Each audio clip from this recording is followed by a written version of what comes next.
This conference will now be recorded. Hi, it is now 6:30. We are opening our city council meeting. We have everybody here. Shannon, do you want to do a roll call or just take my word for it? Yes, ma'am. Councilmember McCabe? Here. Councilmember Ty? Here.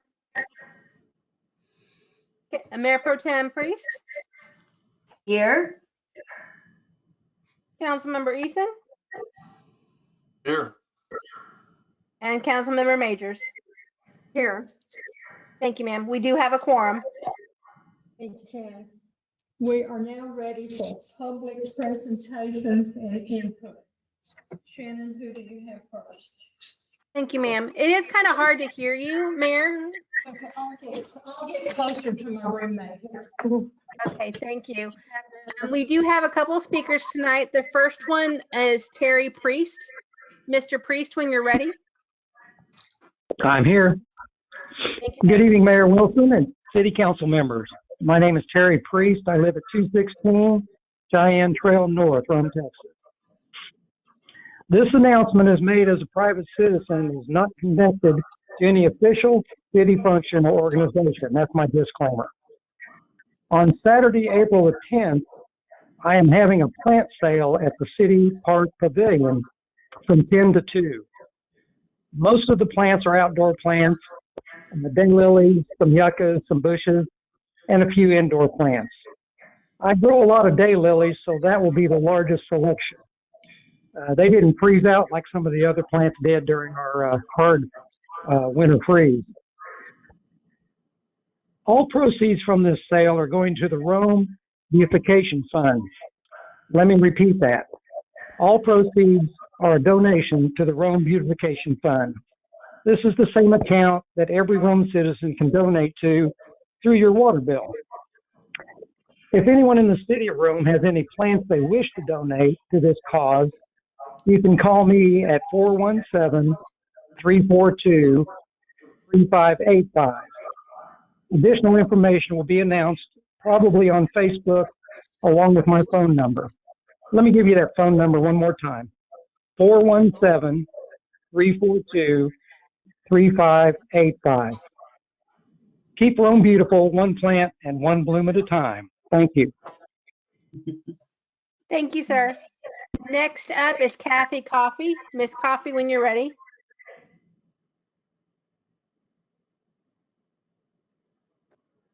Good evening. My name is Kathy Coffey and I live at 1102 Mount Lane. Negativity is a tendency to be downbeat and disagreeable. It's a pessimistic attitude and always expects the worst. I listened to the almost 6-hour meeting last Saturday. It was a long day, but very informative, and I have a better understanding of where we are and what needs to be done. The survey results were discussed, and I'm guessing the results were not what some expected. Joanne, you stated most of the negativity was directed at you and it was from the past and you wanted to move forward and you're willing to fix it. And then you proceed to admonish Councilman Eason for his theatrical comments towards you a few months back when he was interrupted and not allowed to finish his thoughts. So your campaign for mayor, your platform was honesty, integrity, transparency, and work together with your wealth of knowledge. I have not seen that happen since you took over. Not only is it painful to hear you try to read the agenda, but you have also not followed the agenda once and continually ask for help calling on council members for a vote. You respond to a citizen presentation in the last meeting when it clearly states that that's not allowed. Ms. Majors continually makes snide remarks and accuses different council members and city staff of hiring friends, not to mention the constant interruptions. At Saturday's meeting, she called every person in this town evil. No one would have known about her lying in bed and her seizure had she not brought it up and then blamed Councilman McCabe. Where will she lay down when she has a seizure when in-person meetings start again? If you really want to stop the negativity, how about shutting down your friends Miss B. Craft and Miss Mitchell's Rhome Watch Facebook tabloid page? Transparency, as used in business, is operating in such a way that it's easy for others to see what actions are performed. In an open meeting, Joanne, you admitted taking 3 contractors, Well, they're not contractors per se, but they're in the business. Oh, wait, they are contractors, and then refuse to give their names or what their estimate was. This is not being transparent. What are you trying to hide from council and citizens? Mayor DeCredico would have been crucified had she done that. Council had already given that task to the city administrator and public works. Why was it necessary to go behind their backs? Ms. Wilson has posted several surveys on her own Facebook with her own questions on Facebook without consulting council. She and Ms. Majors are on camera sitting next to each other Saturday, conversing with mics muted. I'm sure everyone would like to have heard their conversation. Sounds like nothing has changed. The current mayor still wants to be in charge and follow her own agenda. She has neither been transparent with council or Rhome citizens. Thank you. Thank you, ma'am. Next up is Deborah Beecraft. Miss Beecraft, when you're ready. Thank you. I'm Deborah Beecraft. I live at 360 West 2nd. I would like to talk about one, there is a pothole on School Road right close to the stop sign at BC Rhome, and it is doing nothing but getting bigger, and it's been there for many, many months. So if they could put that on the agenda or have Public Works look into that, it would be appreciated. Second is public input. I called in today because I was not at home, not by a computer, to send an email to ask about doing public input, and was informed it has to be by email only. That limits a lot of people from being able to do public input, I think. Whether we call in, walk in, hand you a paper, I think anybody that requests to do public input, no matter how they request it, should be allowed. And third is on our First Amendment rights for info. I know they have the open records requests on the agenda. Many times in the past couple of years, the council seems to be trying to take away some of the rights of the citizens. An example, can we shut these people up? That's against First Amendment. Can we sue them for speaking? Again, First Amendment. Do we have to let them speak? Again, First Amendment. So can we limit open records request? Well, that's a right to public information. It's federal right. And it's my right and everyone else's to question the actions and decisions of our government. We, the public, have that right and responsibility. It creates a check and balance system. You are sitting in that seat to represent the citizens. How can you honestly do that if you don't want to hear them? That's all. Thank you. Thank you, ma'am. Next up is Michelle Pittman DeCredico. When you're ready, please. Thank you. My name is Michelle DeCredico. I'm at 202 Cheyenne Trail North. These words are my own personal opinion and not representative of any organization or group that I'm associated with. Regarding tonight's agenda on the show of support for the city administrator, I would like to say, the city administrator, you are doing a great job, especially with what you have been tasked to do in the last 12 months. Unfortunately, I have seen some extremely negative posts on social media, yet again at the hands of the Rhome Watch Facebook group, blasting the city administrator as wasted money. In my opinion, the city does not pay you enough to be continually subjected to attacks like these that seem to be politically driven and seem to have no other intent than to sway this council to remove you from office. That would be a huge mistake. Keep up the good work and know that negative posts on social media are not a true reflection on the professionalism and integrity you bring to this city or what the majority of the citizens or myself think of you. As demonstrated by the social media blast, most recently against the city administrator, it seems like it is time for the city leadership to step up to express public support for their city administrator. Social media can be a great tool for disseminating information to the public, or it can be a huge negative vacuum that drains the life out of the readers because it becomes so politically charged. Social media posts from the city should generally come as official statements from staff who are not swayed by political motivations. But something must be done in regard to the city administrator being blasted on social media. in order for this person to not become another victim of the political fighting within Rhome. I call on this leadership to take action to prevent that from happening. And finally, regarding city events, I've seen this subject too become a politically motivated tool to promote individuals at election time. While the citizens do want to see events in Rhome, the city is not always the one that has to take the responsibility of paying for, soliciting for, or managing events for citizens. Too many times in the past 10 years have I seen city events become a tool behind the scenes for political agendas or the spotlight for candidates for election time. However, if the council does choose to do events, my advice from my experience for the last 10 years with the city is to let the staff be the ones to lead, manage, and coordinate any events instead of groups such as the Parks Board or other event committees. Keep events away from the politics so the citizens can enjoy these events. The only way to do that is to have city staff manage and run the events free of politics. Of course, use volunteers for events, but city staff still need to be ultimately responsible and accountable for how the city funds or resources are spent to ensure it is within the guidelines and budget that the council has established. Thank you. Thank you, ma'am. Next up is Tommy Eason. Good evening to all. My name is Tommy Eason. I live at 1107 Mount Lang. When we were at the budget meeting for the fiscal year 2021 to 22, I was asked by a council person to stop laughing at her. That being said, I would like to tell you why I was laughing. You were appointed to the P&Z on May 23rd, 2017. You were voted co-chair on July 2nd, 2018. On June 4th, 2018, at the P&Z meeting, you and all the commissioners discussed their thoughts of what an overlay is and how the different areas could include different subzones. All the commissioners, including you, agreed that there was a need for different regulations within each zone district. Discussing ensued in regards that defining each zone location should be the first step to review process.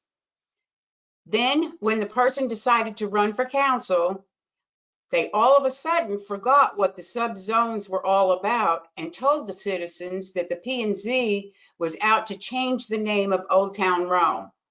Yet again, on Saturday at the budget meeting, you were asking to revitalize the district zoning again, which is the same thing you campaigned against when running for council. We, the citizens of Rome, do not want our leaders to change their minds just to suit their political needs. If you're going to change your mind, acknowledge your original position and explain your change. My source for this information is the Planning and Zoning Commission meeting minute archives and last Saturday's meeting. And you're right, this is not funny. Thank you, ma'am. Mayor, that is all that I have that signed up. Yes, thank you, everybody. And my only announcement today is spring. Look outside where you can. It's wonderful. This is time for a new start for our city to move forward in a positive way. We want to make some other announcements about upcoming events. And this is something kind of funny. My little piece of paper here says, City Hall closed for good Friday. I think it means we're going to celebrate Good Friday on April the 2nd, and we're not closing for good, but we do have that. April 5th, we have Planning and Zoning Commission meeting. April 6th, quarterly bulk trash pickup. This will be the first time for our new trash contract. So gather everything out and put it at the curb. Now is the time to do it. It's my understanding they will also take paint. Then we move to April the 8th. That is our regular council meeting. April 19th through the 27th, early voting is here in the same room at the Rhome Community Center. And we go to April 22nd, the regular city council meeting. Does anybody have any other announcements we may have overlooked? Okay, we're moving on to the consent agenda. We have the minutes of the city council regular session dated March the 11th. Do I hear a motion that we accept those? Michelle is making a motion that we accept. A second?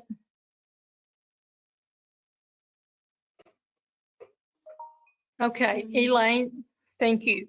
Elaine is doing a second. Okay, do we have a consensus that we are accepting them? Mayor, we need to call a vote. Do you want me to do a roll call for you? Yes, if you would, please. Councilmember McCabe? Aye. Thank you. Councilmember Ty? Aye. Thank you. Mayor Pro Tem Priest? Aye. Thank you. Councilmember Eason? Aye. Thank you. And Councilmember Majors? Aye. Thank you. Motion carries. Thanks, Shannon. And now we go to a visitor that we have with us that would like for you to come to all of our meetings, Dr. Warren. We miss you, but he's going to tell us about some things he's proposing for the Northwest School District. So the mic is yours. Thank you very much, Mayor, Council. Great to see you again, and I am very much looking forward to the time when I can see you guys face to face. We really are. Let me say a couple of things, and let me do this first. Cynthia, Shannon, the little button that says share on my screen, it says I am not a presenter. Can y'all make me a presenter so I can share, please? Okay, thank you. And Mayor, Council, I've only been here for 5 years. I have no idea why I have not done this before. When I am able to come see you again, especially at the beginning of the school year, when I give you my beginning of the school report, I'm going to start bringing some building principals with me. You know, we have some phenomenal building principals in your area. We have phenomenal building principals across the district, and you know, like I said, I've only been here 5 years, but I should have been bringing these folks back to you just so that you'll know their faces, because they work with your children every year. So I'm very, very happy to introduce you. Yolanda Wallace is on. Wave at everybody, Yolanda. There you go. Yolanda is the principal of Prairie View Elementary School. Does a phenomenal job. How long have you been at Prairie View now, Yolanda? This is my 8th year. 8 years at Prairie View. Does a phenomenal job. Kim Blackburn is the superintendent, is the building, she could be, is the building principal of Seven Hills. Kim, how long have you been at Seven Hills? This is my 6th year. 6 years, Seven Hills. And then one of our newer principals, Anthony Fontana, is at Chisholm Trail Middle School. Anthony, this is Anthony here with us, but we're very proud. We got him from Louisville, principal in Louisville, so we're very proud to have them. Again, I just wanted y'all to see their faces and know them, and they do a wonderful job with your children every day, and so we appreciate them very much. Okay, so let me share my screen, and it's let's see, share, and Shannon, it still won't let me click that button.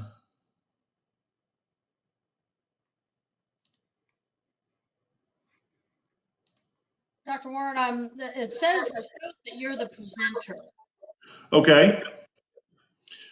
So it's giving me a screen. It says to share, but the button won't let me click it. Can you? I just pulled up my PowerPoint. Can you see that? Not yet, but sometimes there is a delay. So okay.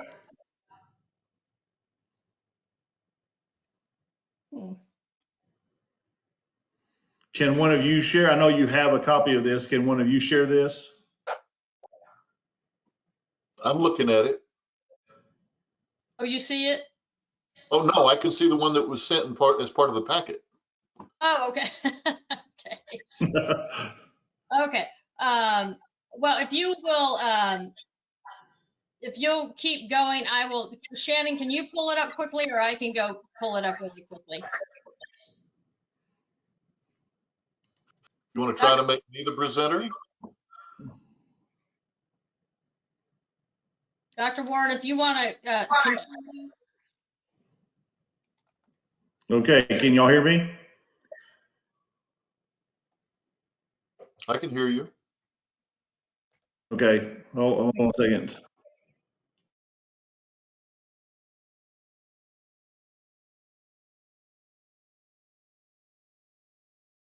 Well, while we're waiting, Dr. Warren, I'd like to thank all of your principals for coming and tell them that we really appreciate the work that they do. And please pass along that their teachers, no matter how much you say you appreciate them, no matter how much people do appreciate them, they need to be appreciated more. Teachers are the backbone of our educational system.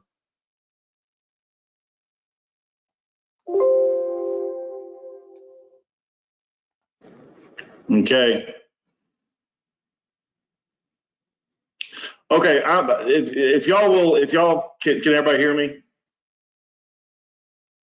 Okay, so I will go through I'm sorry, I can't share. My screen is still not allowing me to share. So if y'all will watch with me on the PowerPoints that y'all have, I will go through the PowerPoint that I have.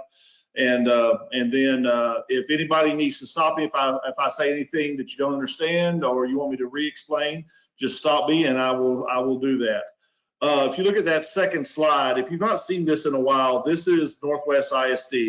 You know, we are a very large school district, over 230 square miles. We are the 8th fastest. This is new information, the 8th fastest growing school district in the state. We're still growing. You know, folks, COVID has done nothing to slow down our growth. We're still growing over 1,100 students a year.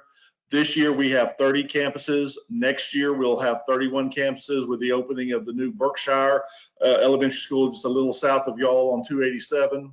14 different communities, of which Rhome is a proud one for us. And then of course 3 different counties, Denton, Tarrant, and Wise County. We are tracking right now over 108 different active housing developments. And I'll give you a little comparison. The first time I met y'all 5 years ago, we were tracking about 42. And that's how much we are, that's how much we're growing. So I appreciate you letting me come and talk about Bond 2021.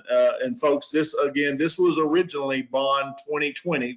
We proposed this bond last year for May of 2020. And of course, COVID hit. We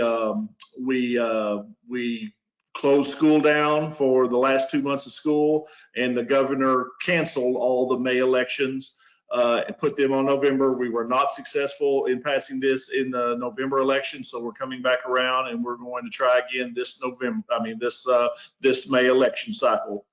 On February the 8th, our school board members called a $745.7 million bond election. Can't say enough about all those, including Councilman Eason, who lent their voices to the package, to the bond proposals, to all the things that we discussed. They worked a lot of hours. Excuse me. They worked a lot of hours in getting community feedback for these. That is our growth chart that we go to. And folks, again, we just received our last demographic study 2 weeks ago, the week before spring break. We will start the school year with over 27,000 kids for this coming school year, and we're on track probably to hit almost 40,000 by the end of this decade. I told you there was 108 different housing developments. All those, if you look at that slide number 7 with the outline of our school district, all those really weird green shapes, those are all the developments. They're either being planned right now or they're actually turning dirt to build homes. We are averaging almost 600 new homes a quarter. So over 2,000 homes a year are being started right now in ISD. All right, so here are the 4 different propositions that voters will select, yes or no, for the NISD bond. And as I explained to everybody last year, we've never done 4 different propositions before, but this is the new state law. All Texas school districts now, if they're gonna try to pass bond election, we have pre-selected categories that the legislature has selected for us to put our projects in. Project A is for all school facilities and capital improvements. Proposition B, if we do any kind of work to a stadium at any of our campuses, that has to go in Prop B. Prop C are any other recreational facilities like tracks or tennis courts. Those have to go in Proposition C. And then Proposition D is any devices we buy for students, teachers, staff members, those have to go in Prop D. So the $745 million is divided into one of those four propositions. And of course, the vast majority of it are school facilities improvements because of the growth issues that we're having. Most of that is in Proposition A. So drilling down a little bit more for you on what the Long Range Planning Committee and the school board thought were appropriate projects for this go around. And folks, we took about $240 million off of last year's bond proposal. We rolled about a year off. We were really trying to stretch the last bond out about 4 to 5 years. You know, usually we try a bond about every 3 years. The committee felt it was very important to try to give at least a little bit more time for voters this time. So we tried to go out as much as 5 years. But again, the board and the committee both thought it was very important that we bring a lower number in. So the Proposition A will be for new schools, new elementary school 22 and 23, a new middle school, and then replacement campus for Hatfield Elementary School, which is there by my office at the central campus. A replacement for Seven Hills. You just met Kim as principal of Seven Hills, a replacement school for that, and a replacement school for the old Pike Middle School. And then you have renovations, a lot of renovations to Northwest, and all those other projects for Proposition A. The new schools, you can see where we're looking at those for the new elementary schools. The middle school will be in the Hazlet area right there at La Terra, right off of 156. Hatfield and Seven Hills, we're going to raise both of those capacities to 850 kids. And those just the buildings themselves cannot, the buildings that stand right now cannot be expanded anymore. We've already done that, and so we need that 850 capacity to keep up with our growth.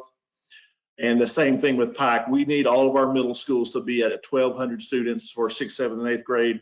And Pike has been, it's been kind of repurposed so many times. We just don't have the infrastructure to expand Pike to what we need it for the kids in that area for middle school. The 2017 bond actually expanded Byron Nelson and Eaton to 3,200 kids. We were asking voters to allow us to do the same thing to Northwest. That'll bring that building up to 3,200. And plus, just with the age of Northwest High School, still a great building. We just need to put a little TLC into it, and do some remodeling and some renovation. And that's kind of a sketch of what it will look like to do that. If you're on slide number 16, I don't know if these are numbered for you, but slide number 16 talks about our pre-K programs. Folks, those of you who've known me for a while, you know that I do a really great job of griping about our state legislators, some of the decisions that they make.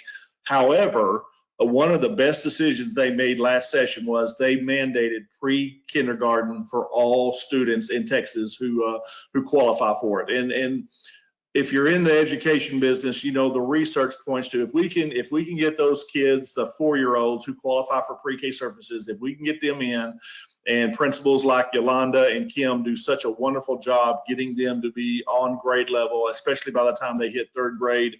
And the statistics show that full day pre-Ks really help us in that. So we just need to provide more space. All the new schools will be built with these pre-K classrooms in place, and the pre-existing buildings, we will need to build onto those. And then there's the Proposition B, C, and D, the stadium renovations. Most of that money is going to be spent on the old Texan Stadium, the original NISD Stadium, which was built in 1950. It's about 70 years old. It's turned into our track and field complex.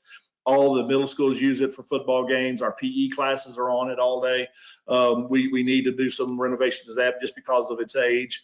And then the big stadium, the current NISD stadium was constructed in 2005. We just need to replace some lighting there, so it will be good to go. Proposition C will be the middle school, the new middle school tennis courts, athletic fields, creating, resurfacing middle schools at 4 campuses, and then building Medlin Middle School, a tennis facility. They don't have one.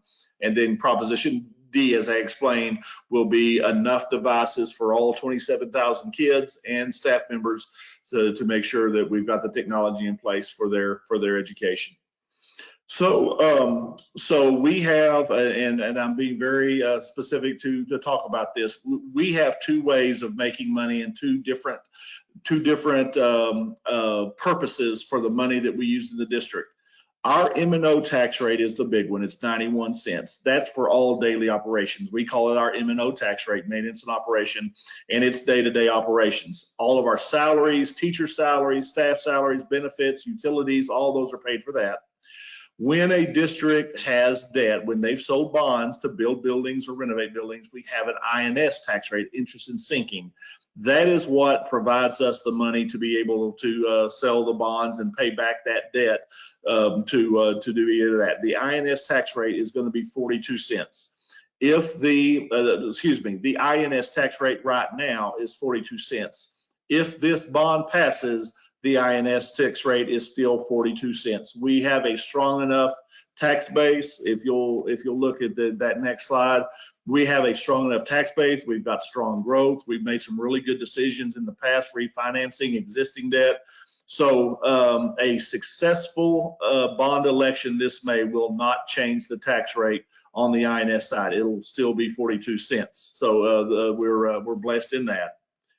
I just want to show you, give you those of us who own our own homes here in the school district, own our own businesses. There's a history of our tax rates. There at the bottom in maroon is the M&O tax rate. Again, that's the day-to-day. And you'll notice that after 2018, the M&O tax rate has started lowering because of the new school finance bill, House Bill 3 that was passed last session. It actually compresses our M&O tax rate, and the state is supposed to come in and provide schools the difference that would make. But you'll see our M&O tax rate lower for the next couple of years. The middle gray tax rate is our INS, and we've been about 41, 42 cents. And in 2017, it went up to 45 cents. And then our school board actually voted to lower it last year because we did the analysis of our values, of the strength of the financial strength of the district, and we can actually make our payments with 3 pennies less. So we actually gave taxpayers a drop in the INS tax rate last year, and that will, again, even if this is successful, it will stay at 42 cents. We're making sure all of our taxpayers who are over 65 years or older, if they've done their paperwork with the appraisal district and they don't do a huge amount of refurbishment to their homes, their school taxes are frozen, and that law is still in place. There's just an example of the things that we've done over the last several years just to make sure that we're being as efficient as possible with our taxpayers' dollars. We've had 3 bond refundings in the last 2 years that have saved over $50 million in interest savings, so that we are very proud about that. And that's what you're going to see on the ballot when we go to vote. And I'm always telling people, it's not if we go vote, it's when we go vote. It is our God-given duty as Americans to go and vote. So Proposition A, B, C, and D, you'll have 4 different opportunities to vote for or against. And then I'm just reminding everybody, like I did last time, state law mandates that we have this sentence at the end of each ballot. This is a property tax increase. And I think people got really confused last time because they heard me saying that this was not going to increase the tax rate, but the legislature mandates that every school in the state has this disclaimer on there that we will be adding debt, we will be adding property to our current debt. Again, because of who we are, the tax rate will not have to rise because of this. So if any of us are new out there, we have until April the 1st to vote, and then, to register to vote. Early voting starts the 19th. Election day is on May 1st this year, Saturday, May the 1st. And we've got a really good website. The crew there at the central office has done a great job of putting all that stuff down, and anything you want to drill down to, you may do so. And again, we're trying to invite ourselves to any part of our communities, all 14 communities, trying to get into that. Now, I won't go over these, but just for you guys, I have put in there the schools that are in your area. I have put all those schools there just so that you can see exactly the projects that would happen to your schools if the bond is successful. So again, Mayor, really appreciate the opportunity. Council, I really appreciate the opportunity to talk to you again, and I'm looking forward to many more times. Are there any questions that I can answer for you? No, but I think you've done an excellent job. And we, of course, want the best schools we have. And frequently I'm out talking to someone in the area, and that's, what school district are you in? And I am proud to say Northwest, and you ought to see the results you get from those people. You're in Northwest, you know. They may be in just as good a school district, but we don't want to let them know that. Thank you, ma'am. I appreciate that. Sam, what you got? Well, Dr. Warren, thank you very much. Your presentation was very informative, but you left out one key piece of information. Tell me, Sam. Well, on the long-range planning committee, there was a lot of very difficult things left off of that bond, because we wanted to make certain that, especially with Proposition A, that it was, these are the buildings that we have to have because we have so many students coming in. We need seats for classrooms. We need to have students, we have seats for the students to be in. Now, this is going to require the building, buying land. I don't remember what page it was, but it was fairly early. I mean, you have to buy land, you have to renovate, you have to put in new flooring, new roof, new ceilings, painting. You have to build the new schools. Seven Hills. I was speaking with a woman that she works at Seven Hills, and I had never heard this before. She said that she had seen black mold there, that the building was so old that it was having, if you will, some rot issues. So we need the new elementary school there to replace Seven Hills. The students need it. The people coming in need it. We need it. And it was a very difficult decision to, what do you try to build? What do you not try to build? I just want to encourage everybody that Proposition A, especially Proposition A, this is so kids will have seats. Thank you, Sam. Yes, ma'am. Having a daughter that graduated last year from Eton, and also my son who went to Prairie View, and I have my son that goes to Chisholm. I can barely hear you. I'm moving it. My son that went to Prairie View. I would like to see more. I would like to see playgrounds updated at Prairie View. So I would like to see more at Prairie View, and maybe workout equipment at Chisholm. So a little bit more for us, but I'm happy that Seven Hills is getting a new elementary. So Yolanda, I tried. I tried. Thank you. Now, one thing I will tell you, and I appreciate you making the comment about the playgrounds. One of the things that we're trying to do across the district is put in a lot more accessible playground. We have kids who have special needs, and that was one of the things that the committee worked really hard on, just to make sure that we have playgrounds for all kids, that they can be able to access them and everything like that. So I appreciate you saying that. Yes, sir. Just because I'm a parent and I've been there. So yes, ma'am. I'll talk to them frequently, and I volunteered. So I do. And we appreciate that.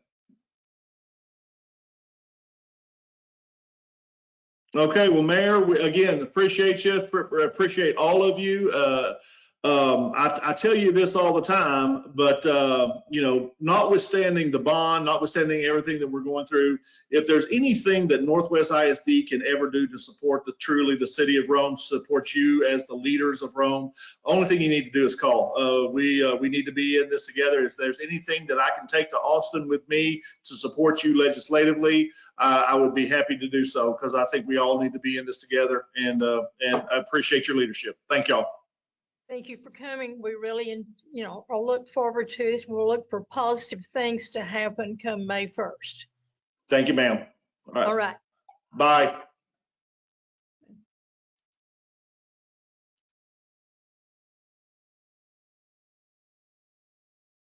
Okay, we'll move on to our next item, regular session of business. I'm not getting everybody on screen.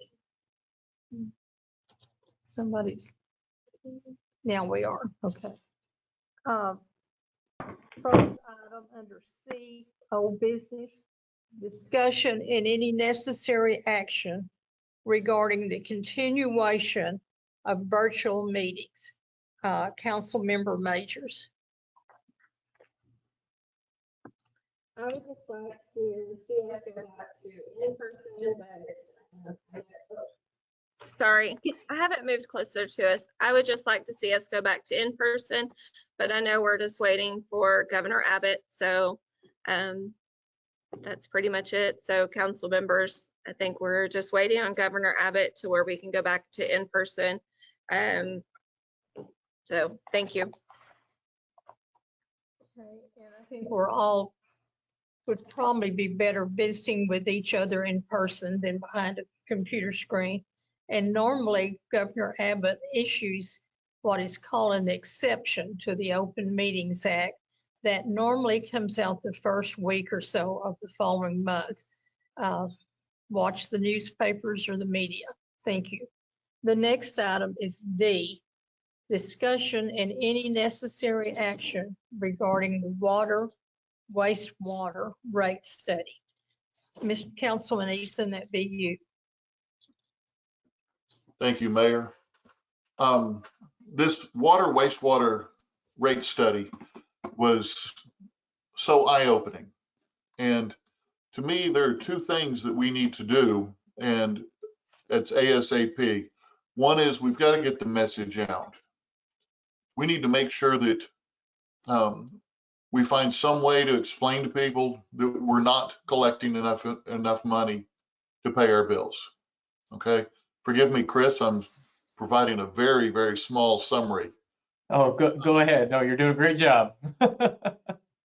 So we have really got to get the message out. I don't know how we're going to be able to take this presentation. I don't know how many pages it is, but 8 pages. I don't know if we can put together a single page summary that's adequate to explain to our citizens, because they already feel like they're paying too much for water. Okay, they already feel like they're paying too much. I know that when I water my lawn, it ends up just my water bill goes crazy. So a lot of people just have dead lawns all summer because of it. We got to get the message out. Now, Mr. Dinsmore made a really good point that we need to do something. We need to do something ASAP about our wastewater rate. So I'd like to discuss with everyone here. How do you feel about potentially raising that wastewater rate and raising it now? Thoughts, anyone? I'm sorry, Sam, what's our options if we don't raise it now or later? Have you given, what is the advantage for raising it now? And I think we probably have a good one.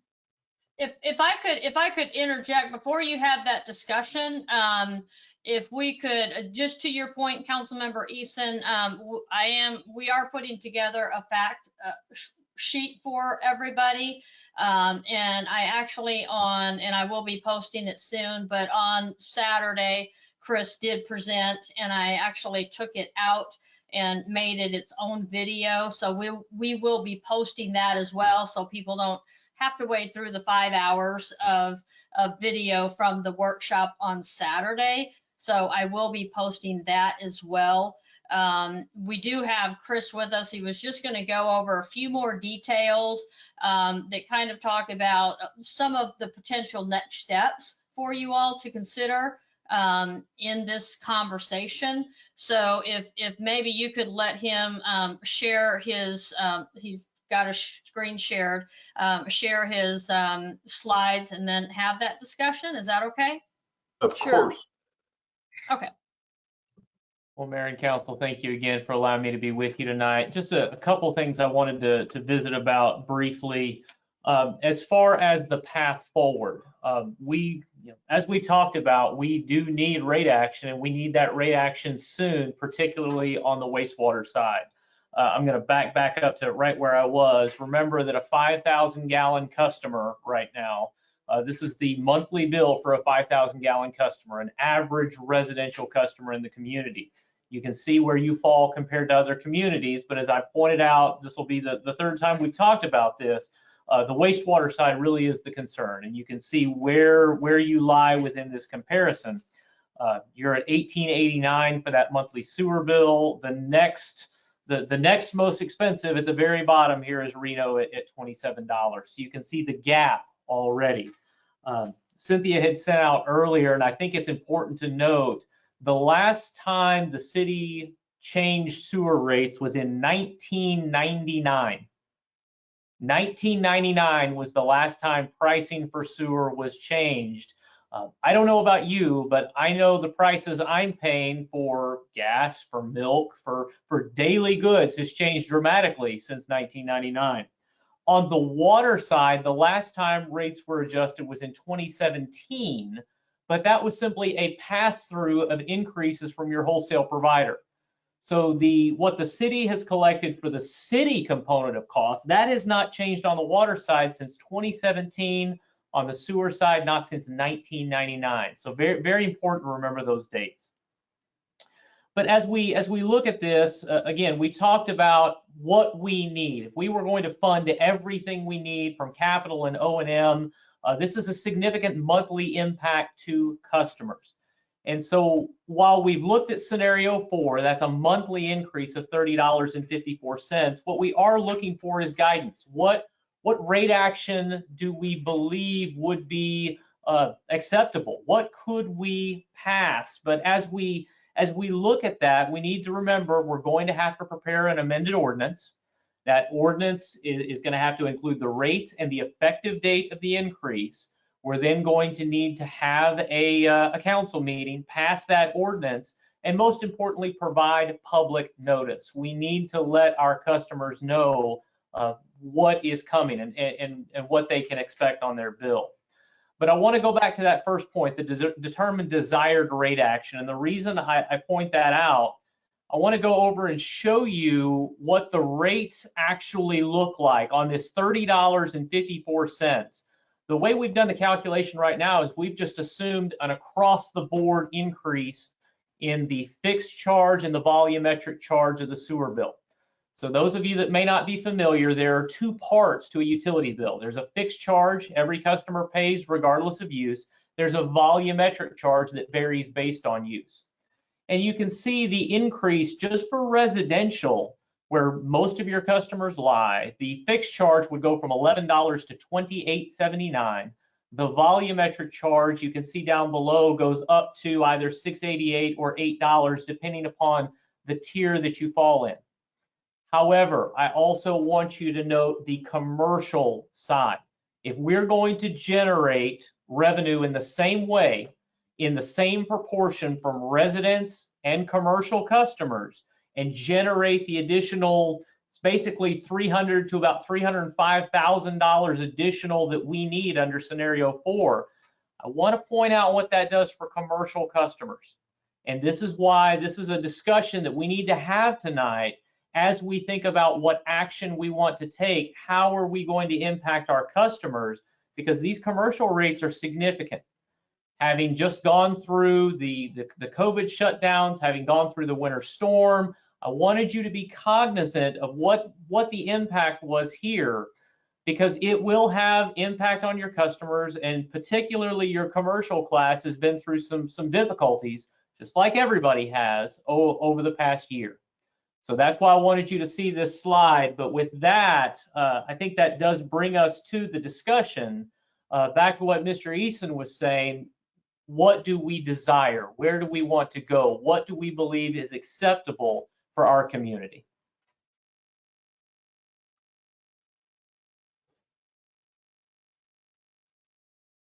Okay, Sam, do you want to start the discussion? Sure. I know we had 4 levels that we were looking at. Chris, could you show those 4 levels, please? Yeah, let me switch over. I'm going to stop sharing for just a moment and flip back to the presentation from this weekend. All right, hopefully everybody can see that now. Yeah, scenario 1, and that's basically just leave things as they are. That's correct. They don't do anything. That's correct. I mean, that's just not a workable solution. No, sir. You have to be able to pay your bills. Yes. Scenarios 2 and 3, you're taking the 2 parts and you're saying I'm only going to do one or the other. Okay. And it still leaves us with not enough money. I'm thinking scenario 4 is the only responsible way to do it. We're not large enough to get the same kind of scale of efficiency as Dallas, because I was talking to Cynthia. When we lived in Dallas, our monthly water bill ran about, what, $32 to $40 a month, no matter how much we watered. So Dallas clearly has a huge scale of efficiency that we can't even touch. And people need to understand that.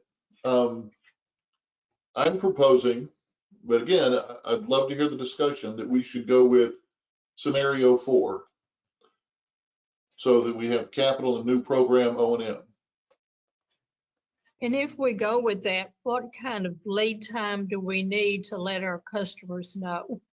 I mean, do we need to tag a date 3 months in advance or 6, or? I think we give them as much advance time as possible.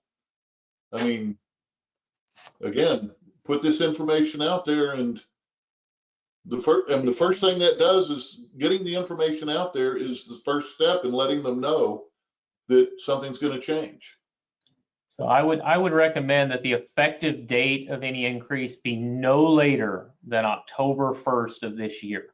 That is about the farthest out that we could push this.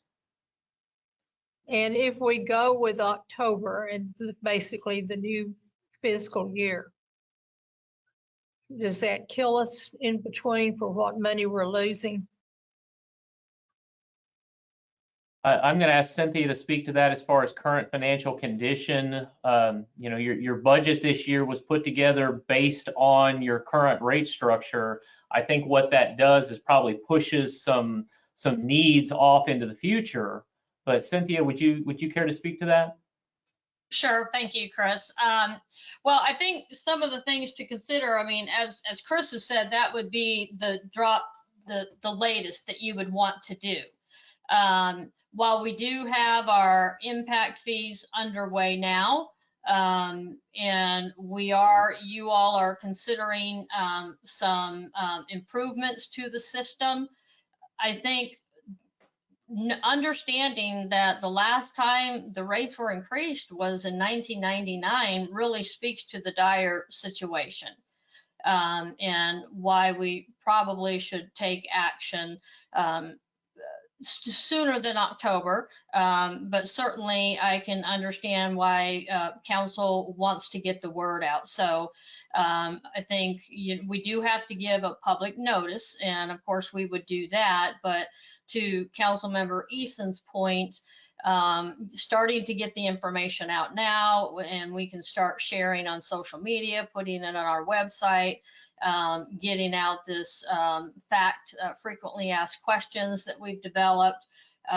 getting that out now. And it's really going to be up to council, but I would think, a couple of months would be reasonable to, disseminate that information and start talking about it. We would probably, we will continue to talk about it during the budget conversations as well. So I think staff's recommendation aligns with what Councilmember Eason has stated already, and I would think a couple of months would be reasonable to get some information out. So you think we could maybe say come June 1st, here are the new rates, or whatever your cycle is? I think that could be reasonable, yes. Michelle Ty has her hand up. Michelle, you're muted. There we go. I think Elaine had her hand up first. I'll let her speak and I'll go after her. You're garbled. Can you do whatever you do to ungarble? I'm sorry, can you hear me? It's still garbled. Mayor, she was stating that Mayor Pro Tem Priest had her hand up first. So she was going to allow her to go first and then she would follow. Okay, Elaine? Okay, I think it's very, very important that we get all of the information regarding this subject out to the public.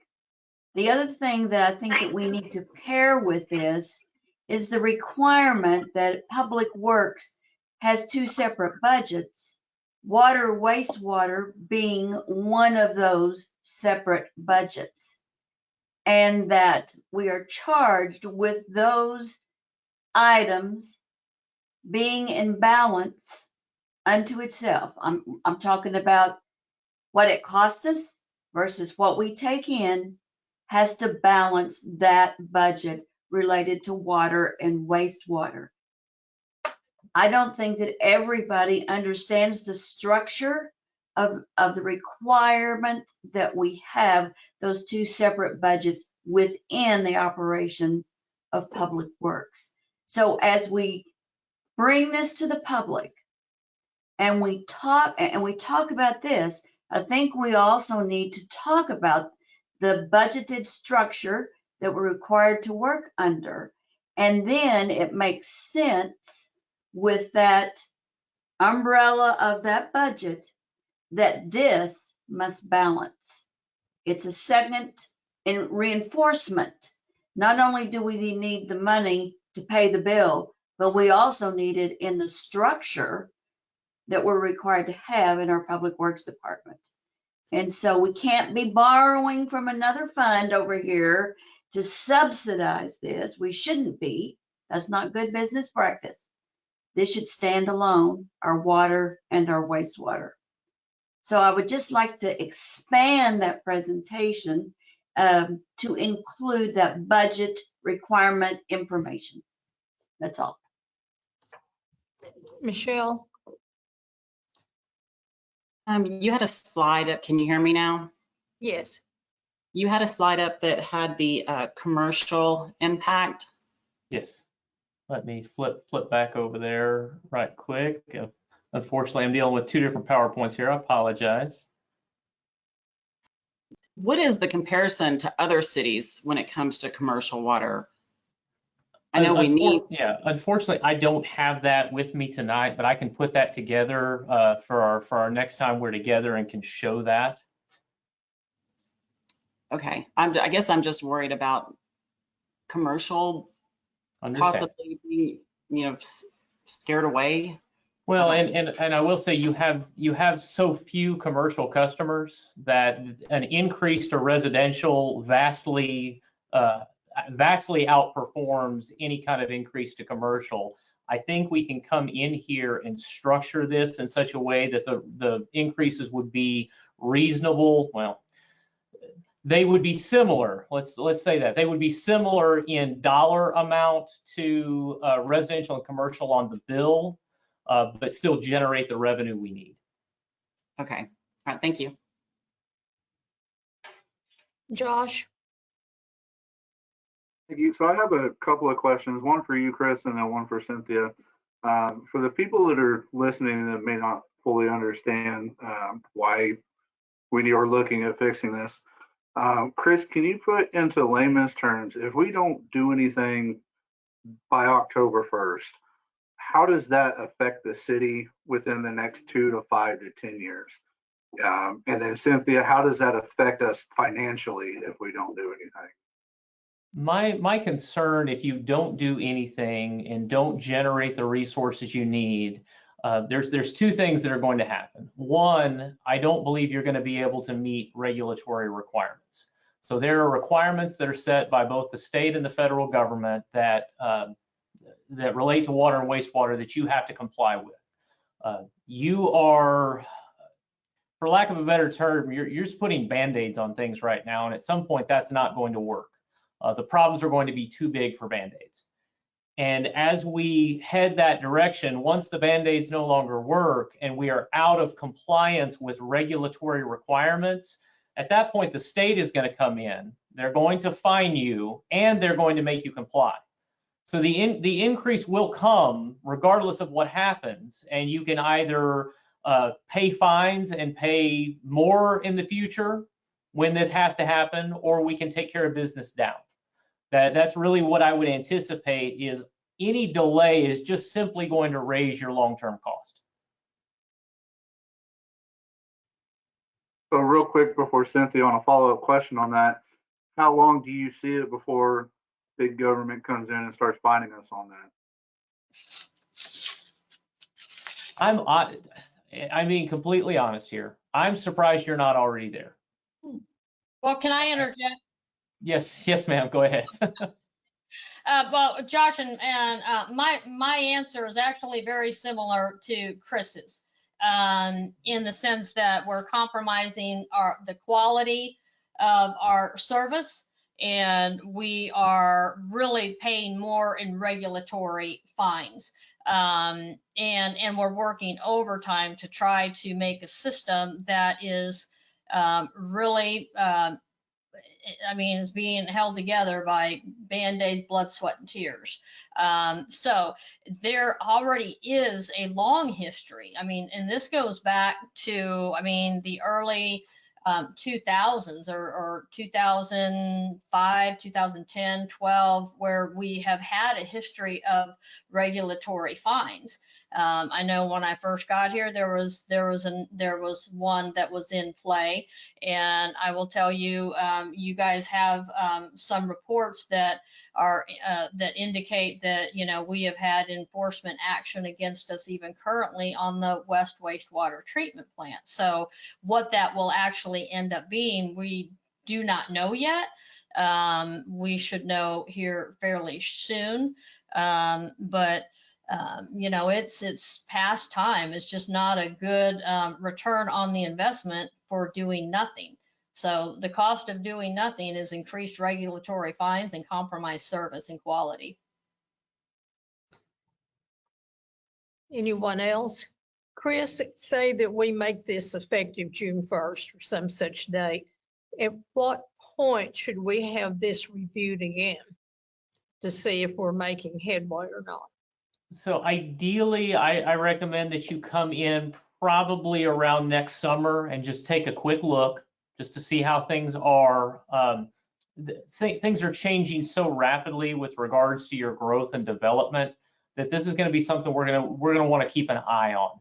So, quick look next summer, possibly an even more comprehensive look the summer after that. But pricing of utility service is something that you should be looking at in some capacity every year, at least as part of your budget. This is just like prices go up every day with regular consumer goods. The same thing goes with your water and wastewater business. You've got to be looking at this at least in some capacity every year. Well, and it's like, I'm sorry, it's just like running a business. You have to constantly be evaluating your budget and making sure that, expenses aren't outpacing your revenue. So it's the same thing. And to Chris's point, I mean, I was talking with a developer the other day, and the price of plastic in just the last 2 months, PVC has increased like 20, 30, 40%. And so it's just, I will say, we will, Councilmember Ty, we can get those figures together on the impact to our commercial customers. But again, since we haven't raised our rates since 1999, our rates are very low. And when it comes to business, I mean, there is a cost of doing business that they're very familiar with, and they do account for that, and they plan for that. And I don't think, even with the increase, that it's going to be, I don't think it's going to choke our commercial base. You know, we are in a growth period, surprisingly enough, even given COVID and all of that. So that's a positive, and you know, we'll see what happens, but we can definitely, you know, get some comparisons for you. But I think that they do plan for the cost of doing business, and utilities is one of those costs. Okay, so what are we looking for, guys? We want to go to June as an effective date, October. What do we want Cynthia to have to work with? Well, go ahead. Well, got two hands, Josh and Elaine. Elaine, I saw yours hopefully first. I would just like to have, maybe we don't take action tonight, but maybe we take action the next time. I would like to see for us to decide what we're going to do on the commercial side, if we're going to make any slight adjustment, considering the things that Chris mentioned about COVID and all the different things that have been negative for our local businesses. If we're going to modify that some way, tweak that in some way to make it a little less, we need to know what that is. And so whatever we do, we need to get it in some sort of final form so that what we put out to the public is consistent and it's not going to change midstream between now and June. That's my thoughts. I just want some clarity. Well, and again, to be clear, we cannot take action tonight. It has not been, I don't believe there's no ordinance to act on tonight. Right. So I think, again, as we're talking, I think it is the effective date that we're interested in, is scenario 4 the direction we need to go in overall revenue. I think with those two questions, or with those two answers, we can move towards another presentation with a supporting ordinance. Okay, and I think our next meeting is April 8th. Josh? Yes, so Mayor Pro Tem, you kind of stole a little bit of my thunder there. We're thinking along the same kind of lines. You know, personally, I wouldn't want to pay an extra $30. However, professionally looking at the best interest of the city, I completely understand where we're coming from on this. We did a survey on the new contract for the trash that we did, and that was a less of a financial change for the residents, and we still gave them an option to voice their opinion on that survey. So I know Cynthia was stating she's going to put out some information. I would like to put out, you know, some sort of call to action to the residents to voice their opinions, or maybe another survey on that, or some sort of input before we just enact a $30 change for everybody just to get their opinion on it. But I, from a city standpoint, I understand what we need to do, and unfortunately, you know, I just want to give the residents a voice in the matter. Sure. One thing Michelle, I'm sorry, Cynthia, Michelle's been waving at me over there. And I'm sure we're going to do it, but can we put it in with the water bill too? Because since some people don't have computers and can't get online. Yes, and we definitely would do that. One thing I just did want to respond to Councilmember McCabe's comment, and I understand what you're saying. I would point you to the survey that we just did, and certainly it wasn't a direct question, but I think the survey did show that they wanted to see improvements to our water wastewater system, and they weren't happy. So I do think that is something that you can look to. We definitely will get out a lot of information. I mean, I almost sent it tonight to you when I sent you the information I sent right before the council meeting on when we last raised the rates. We do have a draft fact sheet together. I think that, along with the video that from Saturday, and we can get some other information together that I think will be helpful, and definitely can seek do a poll on Facebook and that sort of thing, or we could do another survey. That being stated, I mean, like you, Councilmember McCabe, most people probably are going to say no to raising the rates. And so at some point, we need to look at, like you said, what is best for the city, and how do we make, and what Councilmember, Mayor Pro Tem Priest mentioned before, is really trying to get the information out about how that water wastewater fund works. It is like a business. It's an enterprise fund. So the revenue should meet the expenses, and it has not been doing that. And not only the expenses, but that expenses, what are those expenses? That's not just the cost of the water. That's the cost of improving maintenance and operation, improving the system, and providing for growth. It's kind of a catch-22. If we want economic development, this is one way that the local government promotes economic development, to make sure that we have quality water, wastewater infrastructure for our residents and our businesses. And once we get more of that growth, then that spreads that tax base across more people. Councilman Majors? Council members, I think before we do the survey, the survey costs money. So I think doing a questionnaire, but maybe doing a town hall meeting at one of the local churches possibly, or maybe if we're back in person, or Cynthia doing a video to let our citizens know what the $30 increase would cover, so they're not shocked what it would be before we send out a survey. So, because I would be, if I didn't know what the $30 would cover before we gave them a survey. So that's just my little bit of input. So. Anyone else? Cynthia, do you need anything from any council people tonight? No, I think I understand. The only thing I would, and I'll put together some information for you all. I'm thinking, I mean, from what I'm hearing, that we wouldn't bring this back probably until maybe that first meeting in May, or would you want it sooner than that, in April? I think if we could do it, I think we need to hurry, I guess is where I'm coming from. Okay. And I think if we could do it in April, if for some reason it can't happen, it can't happen. Michelle? You're muted. There we go. Yeah. Can we get the information out to everybody and then come back?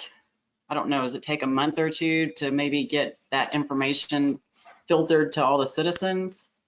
We'll get the information out. So we definitely can start doing that now. Like I said, I've already got 2 pieces to go out. So we've got a fact sheet, frequently asked questions, that covered many of the points we've talked here tonight, that we did on Saturday, that we did the time before. And we do have the video from Saturday. It's a 15-minute video. And then we can do smaller videos. So to Ashley's point, we definitely can do that. So I think we can do that. And so I'll just, I'm thinking now from what I'm hearing, probably either the first or second meeting in April is when we would come back to you. Okay, and I guess I shouldn't ask this question, but has their water bill been subsidizing the wastewater? We had to get the money from somewhere. Well, the water side, Chrissy, I mean, you can speak to it too. The water side is okay. The rate, and I don't know if you can flip back to that screen or not. I will say yes. I mean, the general fund has been funding wastewater a little bit, yes, and it shouldn't have to do that. Okay, but water rates will still stay more or less wherever they're going right now. Yes, because as we look into the future, the water rates are sufficient right now. They will be sufficient in the future, so long as we need to do two things. Number one, we're not in a position that we can lower them. And number two, we need to make sure that we pass through the cost from our wholesale provider. So if the wholesale provider goes up, that price increase has to be passed through to your customers. If you don't do that, that just reduces the amount of money you have to maintain your system. So again, water rates are fine right now. It's really the sewer side we're focused on. Okay. Anybody else? Okay, well, Cynthia, we appreciate all the efforts you're going to have to put into this. So you can figure out which is the first meeting we can take action on something like this. All right, thank you, Chris. Appreciate it. Thank you, Chris. Chris, don't forget to come back to see us now. Yes, ma'am, I will. Thank you. We may need you to help us find some of this stuff. All right, for citizens or something. Okay, our next item. Mayor? Yes. Thank you. Okay. We just needed to make sure we could hear you. Oh, okay. I play like I'm hollering at my husband or something, you know. Okay, we're going. I didn't hear you. I wanted Josh. It was Josh. Oh, okay. Okay, we're to a regular session, new business, item E. Discussion and necessary action regarding the regarding fiscal year 21 and 22 budget schedule. This is Cynthia. Yes, thank you, Mayor. Members, you do have the tentative schedule of the upcoming budget in your packet. I think the dates I would like to highlight for you would just be April 30th, which is the date that we received the preliminary taxable values from the appraisal district, and then receiving in July, excuse me, we have July 26th, but July 25th is technically the day, but that's on a Sunday, that we received the certified property tax values. So we'll be working on the preliminary values as normal in April, and then we'll get the final numbers in July. It's a little bit sooner, as you guys remember from last year with Senate Bill 2 that went into effect last year. They moved it up just a little bit there.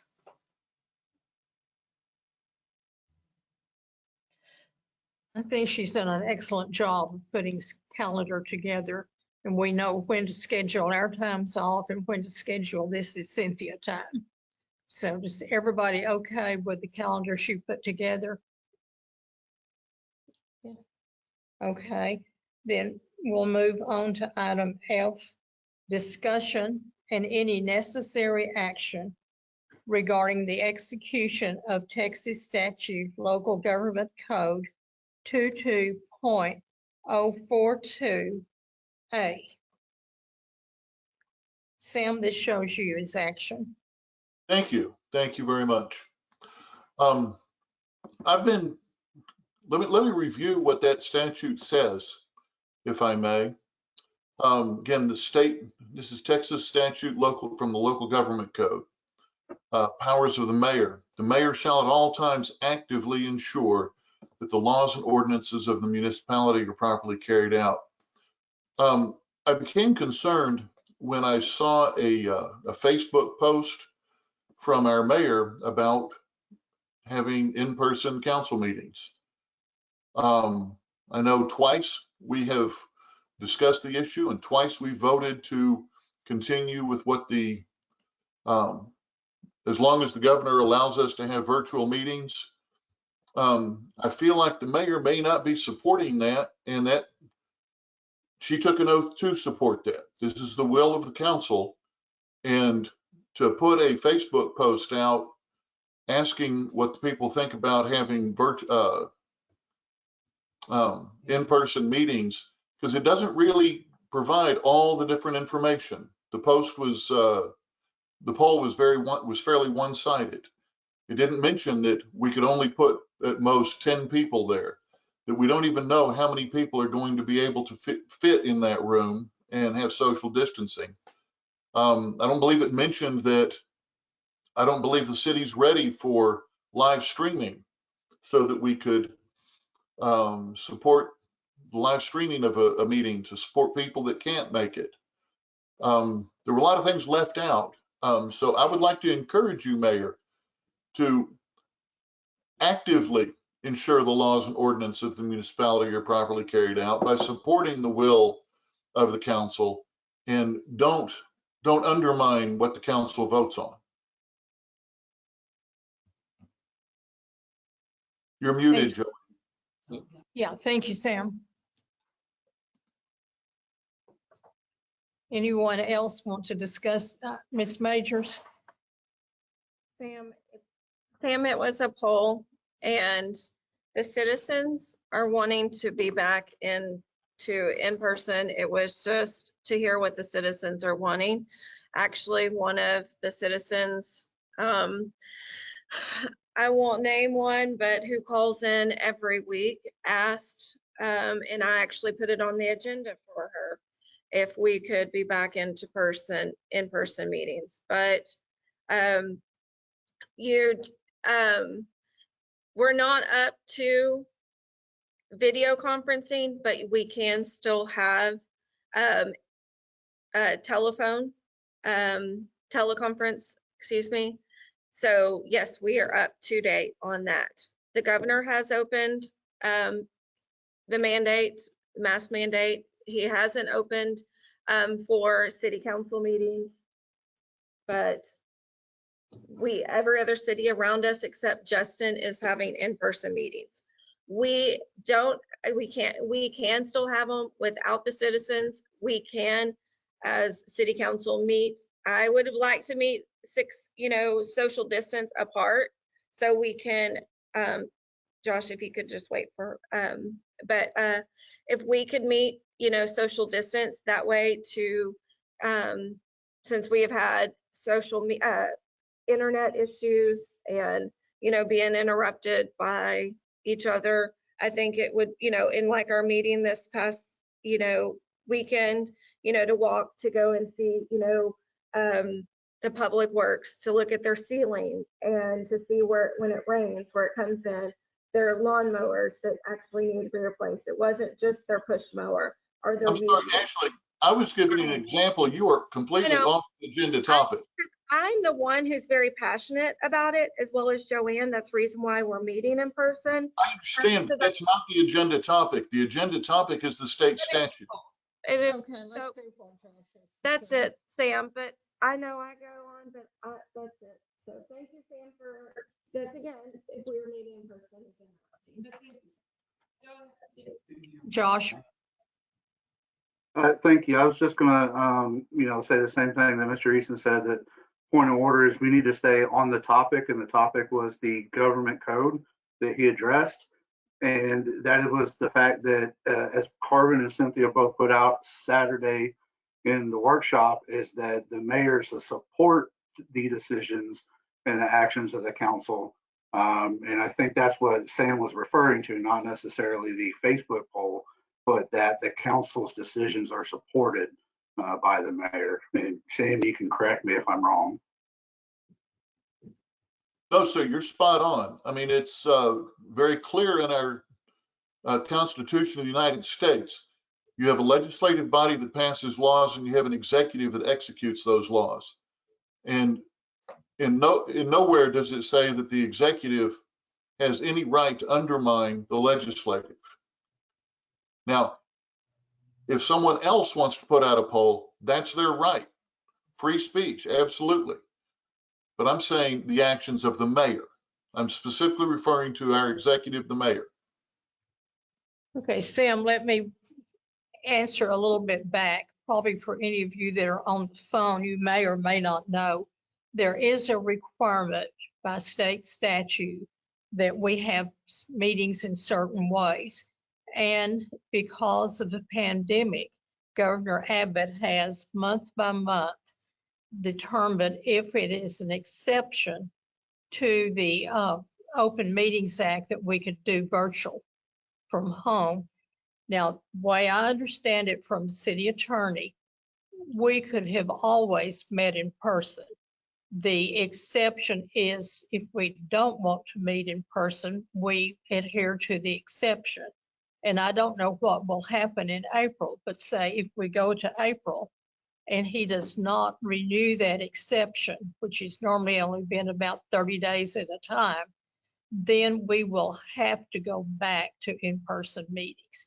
But by no means are we trying to undermine the council, just basically trying to serve the citizens. Anybody else?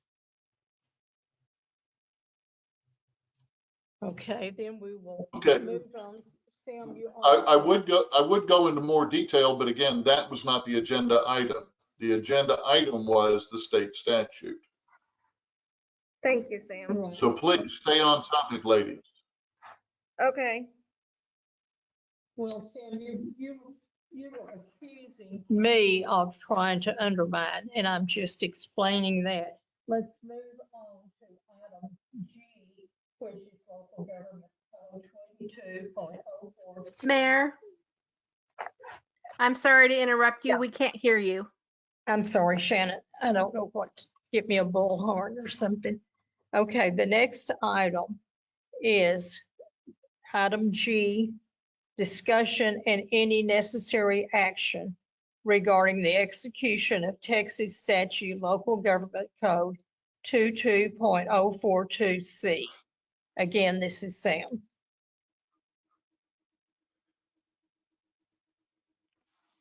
Sam, you're muted. Thank you. C of the same statute, the mayor shall give to the governing body any information and shall recommend to the governing body any measures that relate to improving the finances, police, health, security, cleanliness, comfort, ornament, or good government of the municipality. Is there perhaps maybe a monthly or not weekly report as to the activities of the mayor that could be delivered to the council as the first sentence? The mayor shall give to the governing body any information. So as to what you're doing as the executive, I'd like to encourage you to give us a formal report as to what you're doing as the executive. Okay, I'll be glad to do that. And I may piggyback on Cynthia's report that she's given all of y'all. There's no point of getting 68 reports coming in, but I will be glad to add on to that. Thank you. Okay, any more discussion on that? Okay, we'll move on now. And Sam, I guess you should have just conducted the whole meeting. This one's you also. Discussion and any necessary action regarding a show of support for the city administrator. Mr. Eason. I have seen way too much negative social media about our city administrator, and I think that you're worth every cent, if not more. Cynthia, you do a wonderful job. You have the experience, you have the training, and you have the work ethic. I think as a city administrator, you are you're doing a wonderful job for us, and you make the entire, I just can't tell you how much I appreciate the job that you do. Anyone else want to comment along those lines? Josh? Yes, I agree with Councilman Eason. Cynthia, you do an amazing job. If it were up to me, I'd give you a pay raise today, just because I know the amount of work that you put in. But you have taken a lot of flack, especially on social media lately, and it's sad to see because they don't fully understand the amount of work that you truly put in, and you put in more than 40 hours. What I would like to challenge the mayor and the entire council is to publicly support our city staff. That's the public works, the fire department, police department, everybody that works. If you see negativity about our staff and our people, we need to combat that and put a stop to it because they don't deserve it. They're here to do a job and get paid to do a job. Unlike us, we're politicians and we sign up for that when we do that. But Cynthia and the ladies at City Hall and everybody else, they did not sign up to take that kind of abuse. So I would like to see more public support for all of them because they do an amazing job. So thank you again, Cynthia. Elaine? Hi, I just have a few comments in general. You know, Rhome has been in a position for the last, let's just say 5 to 8 years where things changed. Rhome, you know, 8 years or so ago was a smaller community, and as in smaller communities, the city council, the mayor, staff in general, that sometimes they were the staff. You know, it just depended on what the emergency was at the moment. But we've grown past that. And so it was described to us on Saturday, and anyone that really wants to look at that video, it was eye-opening on many, many levels to us.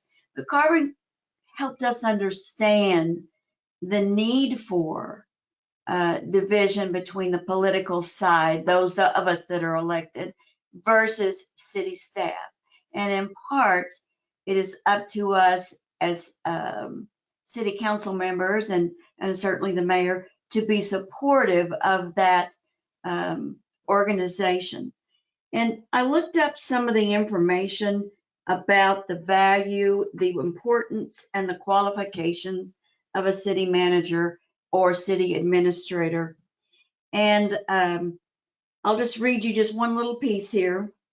At least 5 years of experience in local government, a bachelor's degree in political science, business administration, public administration, or other related fields, and a master's degree, an MA or an MBA is preferred. That's just one little snippet of what the requirements are, the general requirements, and what cities are looking for their administrator. The administrator has to be independent. And I'll tell you the truth, I've been in human resources for decades. And I was a part of the hiring for city administrator, whether it was Cynthia or whether it was somebody else. But if any one of us sitting on this city council applied for a position as city administrator for any town, including this one, we wouldn't even make the cut to be interviewed. We are not qualified to do what she does. And so that is why we are so dependent on her abilities, her background, her education. She has a wealth of experience. But Rhome deserves that, you know. We do deserve that. We do need that type of employee. So Michelle does a yeoman job. I mean, who else can go to work, you know, in February and then, oh, gee, well, the first thing we want you to do is figure out what in the heck we're going to do with COVID. You know, how's that going to work for us? And then the next, you know, then we wrestle with that beast all along, and we are coming out with new information. And then we have an election and we have turnover in our city staff. And there's a lot of education that has to take place. And let's just throw in the winter storm for 2021. Wow, that's a lot for anybody.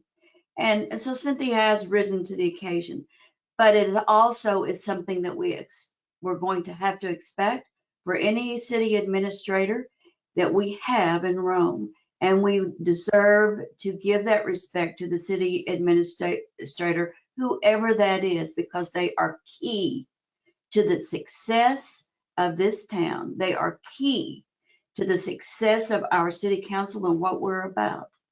And so, yes, kudos to Cynthia, but also kudos for Rome for having a city administrator and using it for our common benefit. Well said, Elaine. Well said. Okay. Well, and I just say one thing. I actually very much appreciate that. And I think Saturday was a good day. We learned a lot, and some of it, you know, just the high level that you guys have talked about. I mean, you guys are the visionaries. You are elected by the citizens of Rome. And that's a very important office. I mean, we are professionals in our field. And when I say we, it's not just me. You know, I'm the city administrator, yes, but I mean, it takes a team. And so we have people like Shannon, who's a professional in her field, and she has an extreme amount of knowledge and talent as well. We have our fire chief. He's only part-time, but I can guarantee you he puts in more than part-time hours on that job. We recently, unfortunately, lost our police chief, but he was a professional, and we are looking for another professional and an innovative professional to come in the area of law enforcement. And we have our public works director. He's a professional in his field, and I think you guys have seen the benefit of having him on board and the knowledge he brings to the table with his 25 years of experience. So, and then we have our municipal court. You know, she's got years of experience, even before she worked for the city. She worked for Tarrant County. So, and then we have the rest of our staff. I mean, I will say I am blessed to have a great staff. Everybody, you know, I want to give a shout out to Brody Brown. I mean, he's come in, Sergeant Brody Brown. He's come in as the interim, taken on, you know, quite a bit of quite a bit of responsibility in that role as we try to find a police chief for that. So we really have a great staff from our law enforcement, fire, and the city administrator and public works. So they make it certainly easier for me. And but I do appreciate the show of support. We are all here to serve not only the council and to implement the vision that you guys have, but we're here to serve the citizens as well. And that's every single citizen in the city of Rome. So we appreciate that show of support. Thank you. Thank you. We appreciate everything you do, Cynthia. We probably forget to tell you sometimes, most of the time, but we do appreciate it. Anybody else? Okay, we'll move on now to discussion and any necessary action regarding events. Councilmember Major. Can we skip to J? Because actually it's going to have Cynthia in it. Okay, we will scoot down to J. Discussion and any necessary action regarding social media. Again, Councilmember Majors. Sorry. See, Mayor said that we were going to scoot down to J because I'm going to speak on about Cynthia in my post, in my speech. So, and in this, you would have thought Josh said something, and you would have thought that Michelle and I spoke beforehand as well. So, all right. Okay.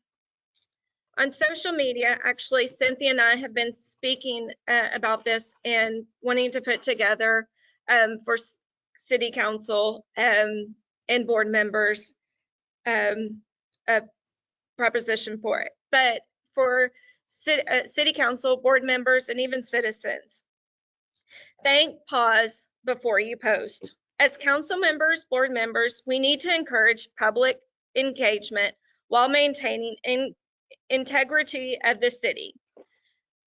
The negative attacks on social media need to stop, and instead talk to your readers like you would talk to people in a professional situation. As well as the citizens who love our great town, we need to be kind to one another. As someone who I respect in a meeting just recently said, if you do not have anything nice to say, do not say anything at all. Area businesses and future businesses, developers, current homeowners, and future homeowners look at the social media pages, and it is embarrassing to read. I do not engage in the hatefulness and madness on social media on any of the pages. We as a community need to come together and stop being laughed at in Wise County and be transparent. And in some of the other things that I've put together, we as all council members of the city, we need to stand proud of what we post. We do have our First Amendment rights, but again, we need to be held to a higher standard. We, as council members, to one another, our content needs to promote. We do not need to promote or discriminate against the bias of race, religion, gender, material status, familial status, national origin, age, mental or physical disability. Councilmember Majors? Or, yes, sorry. I'm sorry to interrupt. We're having a hard time hearing you. Sorry, I'm putting my paper down to read. Well, mental or physical disability, which has recently happened to myself, sexual orientation, gender identity, or source of income, or other protected status under the applicable law, excuse me. Sorry. But other cities do have a social media policy within their communities, which I think that we should have, just to hold us, again, to higher standards. Josh, what you just said about Cynthia, and actually, let me back it up to what Michelle said, that, you know, that Rhome Watch group, and, you know, that people post on there or bring it to gain their political political gaining. Well, I just saw that, and since you brought it up, you know, that Rhome Watch group, they actually only have 500 likes. I feel embarrassed, you know, because I respect Cynthia in her job that she does do. I tell her frequently when I speak to her, and because we couldn't do it without her in this city. And recently, things that have been posted on Rhome Watch should have not been brought over to another page. That there is over 1,500 likes, and it was brought over and it was criticized, and then it was been criticized. It was humiliating to her, and her name was slandered. And I just am embarrassed for her, because I have been embarrassed for myself for a disability. So I do understand.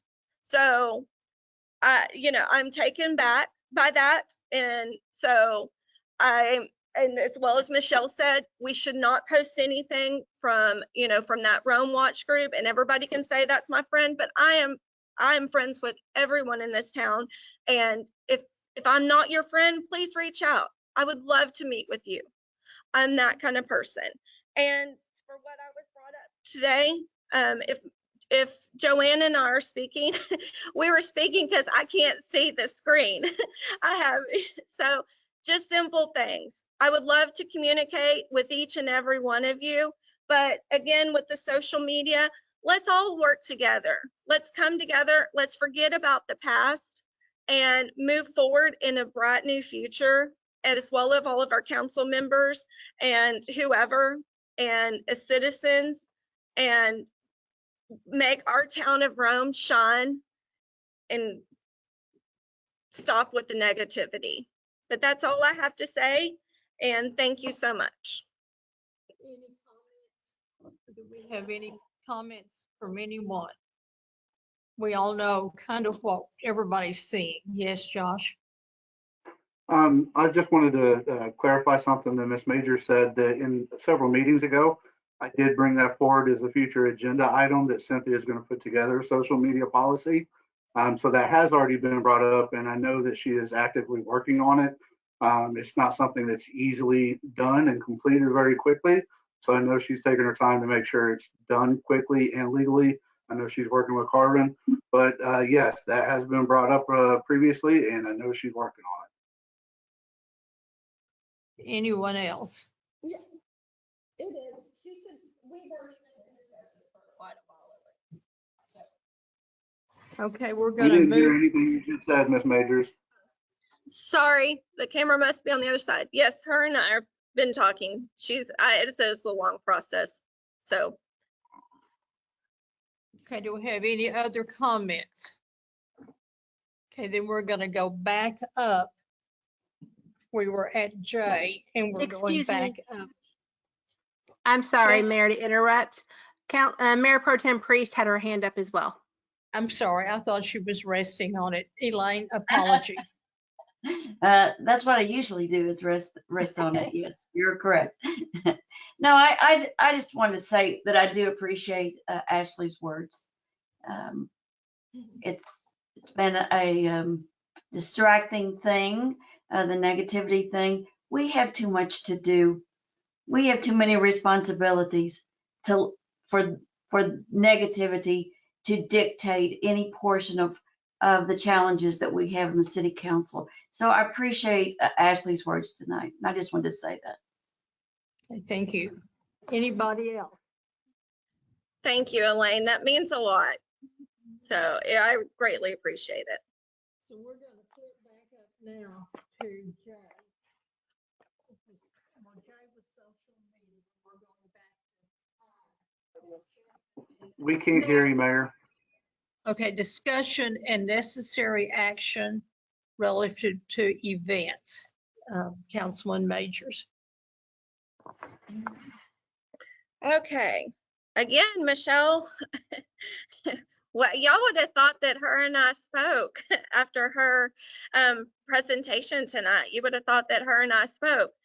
So events, community involvement today is a happiness for a better tomorrow.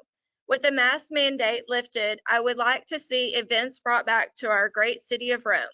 Us engaging but social distancing for outdoor events, as in Pioneer Days, chili cook-offs, food truck cook-offs, car shows, and any other excitement for our citizens, especially the children.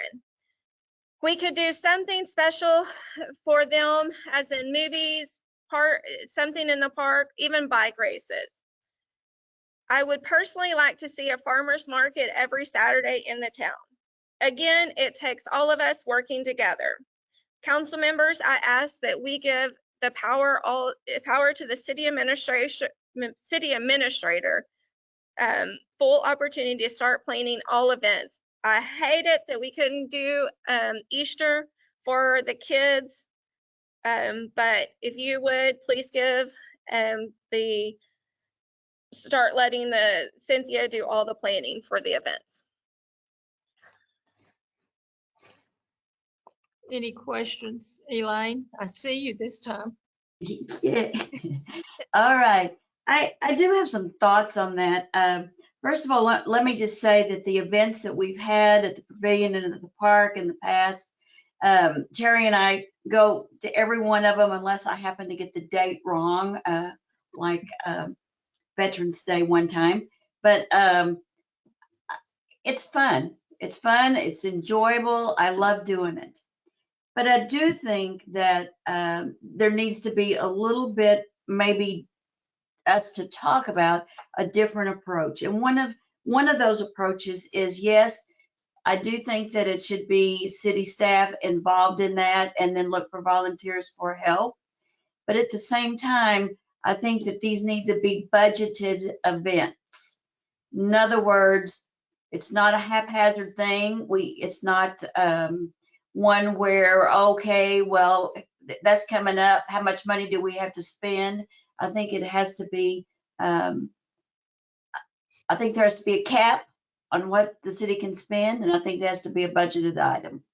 So I'm not saying I'm not in favor. I'm just saying I think we have to take a more business-like approach to being able to have those different events. And I think that'll bring us full circle. Then if we've got other entities, other groups that want to host events, they're going to be looking toward us saying, well, can you help us with that? And I think that also is going to fold into this investigation, as it has to be budgeted. We have to have a plan. It can't be off the cuff. And so our budget is our driver. That's what we have to do, is be financially responsible. So as if we suggest that and move forward with handing that over to Cynthia for her oversight, I'm not opposed to that at all. But I do want us to think about that we have an obligation to make sure that these things are considered in our budget. Anyone else? Okay, we're going to move now. See, y'all are confusing me. Mayor, It's Mayor again. Hold on. Who? hello. Hey, I'm sorry, Sam. You were a little quick on the draw there. Well, hey, I'm trying. Events, a lot of the events, I would love to see the individual citizens, if they want to have events at the park, that'd be wonderful. Especially something along the lines of an Easter egg hunt. I would encourage one of the local churches to sponsor that and make that a private event. Movies in the park. Our citizens can have all the events they wish. They have access to the parks. I know that when we start talking about having the city staff run it, well, that's certainly an option, but we can't forget what Elaine said about it's got to be a budgeted item, because I'm thinking we've got a pretty well busy crew right now, and they don't have a lot of spare time. So I don't see they're having the time to be creating events and running events and finding food vendors, etc. So yeah, we can have events, but I don't want to return to the days of the park board running them. I like the park board focused on some kind of durable parks issues of let's get parks created, let's get parks planned, let's maybe have a recreation center. That's not where events belong, but we can certainly have events. Cynthia, I would like to see the city needs to have events. Councilmember Majors, can you please speak into the computer? Thank you. I would like to see the city We still can't hear you. Sorry. There you I'm gonna have to bring in two. I would like the city to have events, and the citizens want to have events. Cynthia, what would you like to see? Do you think that you and the employees could oversee having events, and do you think that we could get sponsors? Well, definitely. I mean, I think what I'm hearing, I mean, we need to have a plan, a business plan, so to speak. And so that does entail the budget. Now, I think from what I've heard, I mean, obviously I've only been here a year, but I've heard, some of the past events. I think in my mind, we probably need to start a little bit slow, and it would be an effort of staff more than just me. It would be staff overall, but I think we would like to involve volunteers in that. But I think that we can find some events. I mean, from what I'm understanding and talking to staff, that the movies in the park went over very well. So maybe we just start, in the next, we talk about during the budget, but we start with something manageable and from a budgetary standpoint, make sure that we're not, there's a lot of competing needs, and events are one. And I would say in the comprehensive development plan, I mean, that's one of the challenges that we have, is finding those community gathering spots where we can have that connectivity and we can build relationship in our community. So I guess I'm saying maybe take a slow approach, a measured approach, looking at the budget, and let us actually present. I mean, maybe just, I know it's probably not meeting everybody's desire, but maybe we don't just jump in with a Pioneer Day. Maybe we do something like the movies in the park or something once or twice, and see what we can do. And yes, we could get sponsors for sure, but I think we need to really have a purpose and a goal and a clear expectations of what we want to do before we just jump in and say, let's do some events. So if you would let us kind of put together a proposal and map that out a little bit, and then, you guys could have you would have something to look at to see, okay, maybe a little bit of that, maybe not this, and, put your spin on it as council, because we wouldn't want to do something, that everybody wasn't in agreement on. Well, thank you, Cynthia. We just keep adding everything to you. I appreciate it. And thank you, Cynthia. I just keep adding everything to you. So I greatly appreciate all of your hard work. Well, we have a team. We have a good team at the city, and that's, Public Works and City Hall, and so it takes everybody. So police and fire, it takes everybody to work together. Any more comments? Okay, and I hate to tell you this, but this is the last thing that Ms. Majors has. But we're going to move on to item K, discussion and any necessary action regarding dumpsters. Ashley, explain what you're referring to. Okay, well, back to listening to the residents. So all of mine are listening to the residents. So I try to get out and, walk and listen to the residents, especially this beautiful Sunday.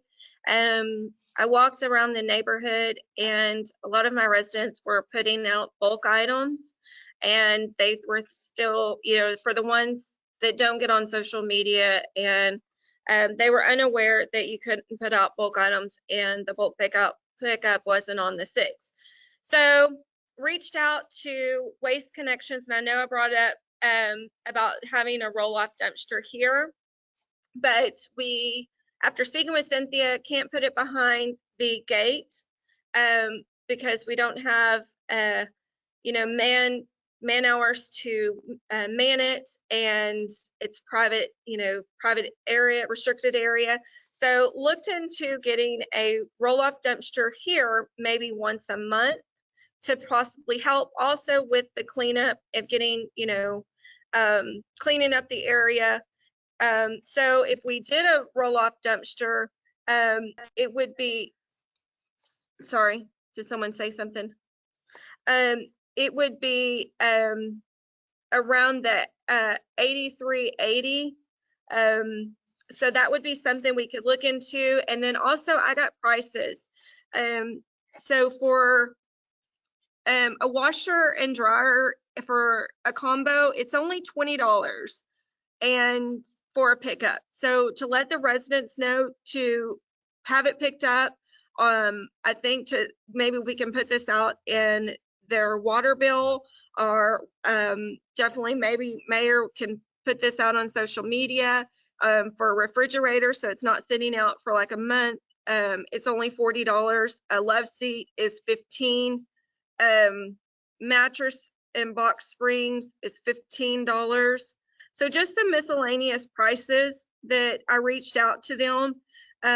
Since we don't have bulk pickup once a week, to help the citizens utilize that, or that don't want to get the extra trash can. I know that they saved $15, but in essence, the ones that have to get the extra green trash can. We're in a 5-year contract, so some of them aren't happy with it. I was not happy with it. I voted against it because I like the bulk pickup, what we had before. So, so those are just some extra ones. And Boyd does have a dumpsters. It opens at 8 a.m. So it's not too far. So just kind of giving some options, back to the cleaning up, but also for the bulk items. I know, like I said, the last city council meeting, that there was mattresses sitting in people's yards for a month, or in certain areas. There was also other things, but let's all work together, help clean up the areas. So there's some things I think city council, whatever you think we can do. I would like to see if we could get a roll-off dumpster here at the community center, but that's all I have to say. Ashley? Yes, sir. When you say putting it at the community center, are you talking about putting it behind the gate so that it can be monitored? Because it's my understanding that when we've had it so that anybody can get to it, that we've had contractors from outside the city that ended up filling up our dumpster. And it's not our citizens that are using the dumpster. It's people from outside the city that are filling it up. No, we would have it here and then have like volunteers and just to check the water bills. So no, definitely not contractors. Cynthia and I spoke, so it could not be. I would like to have it all, but have one stay behind the gate all month long, which I spoke to him about. So we're just keep it there all the time, and then on the 1 month, like say if it's the first Saturday of every month, to open it up, or if we opened it up every Saturday and just got, for say if it's one Saturday, got city council to do it. The second Saturday maybe got Parks Board to do it. The next one got, if we could get P&Z, to where we volunteered, to help. Maybe we could do that, or just volunteers to open it up. There's just different options I was thinking about, but go ahead, Cynthia. Yes, thank you, Councilmember Majors, and I know you're passionate about this. I mean, some of the challenges is having it behind in a controlled access would be ideal, other than it's a manpower thing. Number one, for our public works to man it, because it is a restricted area. I mean, there's things back there, we wouldn't want it to be unmanned. Number one, having it, as Councilmember Eason said, having it out front. I mean, we have that problem even now with the recycling dumpster that's out there in front of the fire station and community center. So having it out there would just invite people to dump. So that's, I think that would be a challenge. I mean, we do, and I know what you're trying to do. I think we do have the dumpster days. The citizens are familiar with that. I mean, it is, spring cleanup and fall cleanup, if you will. So we have them 2 Saturdays, each spring, and 2 Saturdays each fall.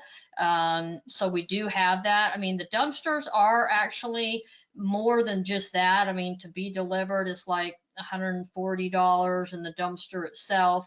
And then you have to pay to dump it. So it's actually more expensive than just that. If we're wanting to change bulk pickup, that would be a contract change. Now, if that's something, I think that might be a more tenable option for me to talk to Waste Connections and see if that's something that we could do an amendment to the contract to increase the bulk pickup to, instead of quarterly, maybe once a month. I mean, I think that might be an option, and it, again, it's curbside, and it just, it would be more than just the quarterly. I'm certainly, we can explore those options. I think the other two are going to be more expensive than we think. Anyone else, any comments?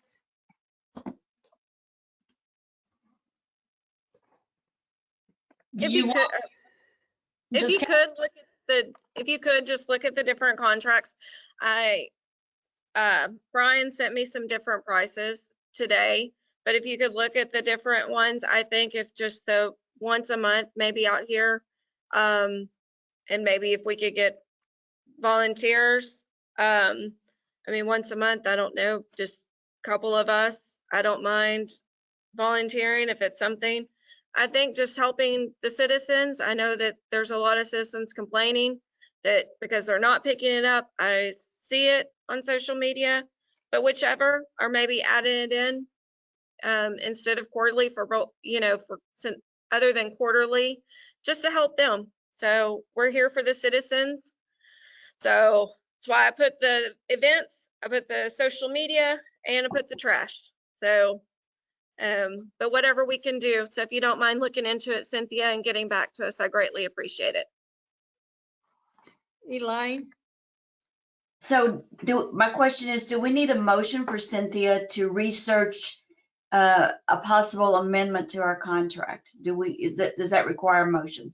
I think it would for the amendment to a contract. Okay, then I make the motion. I do make a motion that we ask Cynthia to work with the company, look at the possibility of monthly curbside pickup versus trying to do a big dumpster at a common location, and see what that would entail and see what the cost would be. That's my motion. That's pretty long.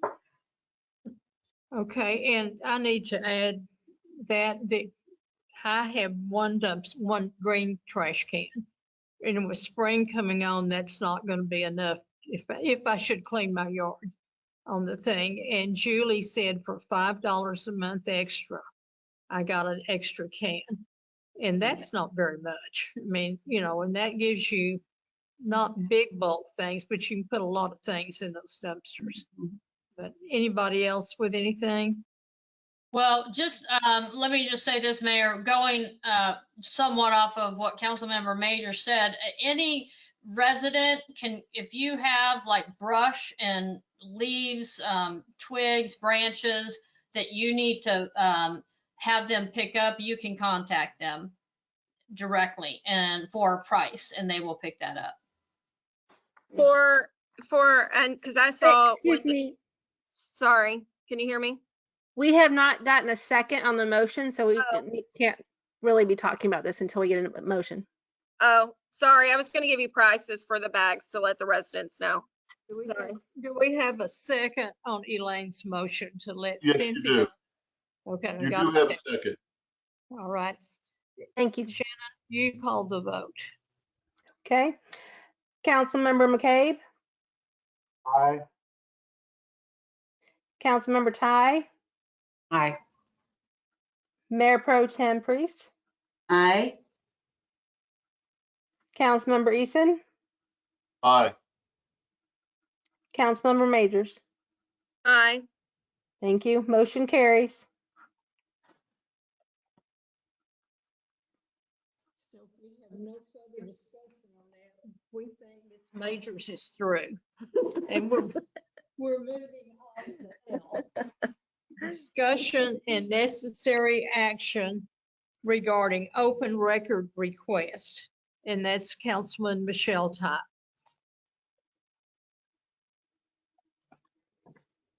Michelle, you're on mute. There you go.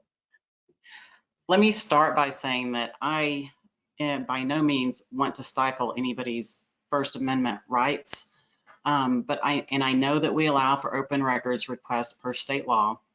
But some months, the amount of time that is taken away from primary duties of city staff is completely unreasonable. February alone, they worked on open records requests 82 hours out of the month. That's over half the month. How are they supposed to get their primary duties completed? They actually have to work on these requests on their time off. Are we somehow compensating them when completing these open records requests? I know the state authorizes a governmental body to establish a reasonable limit, not less than 15 hours for 1 month period, or 36 hours in a 12-month period per requester. After the time limit for each requester is reached, the requester will be required to compensate the city for labor and supply costs incurred. I would like to discuss and try to come up with a fair compromise on a reasonable limit of hours the staff should work in a 1 month period and a 1 year period per requester.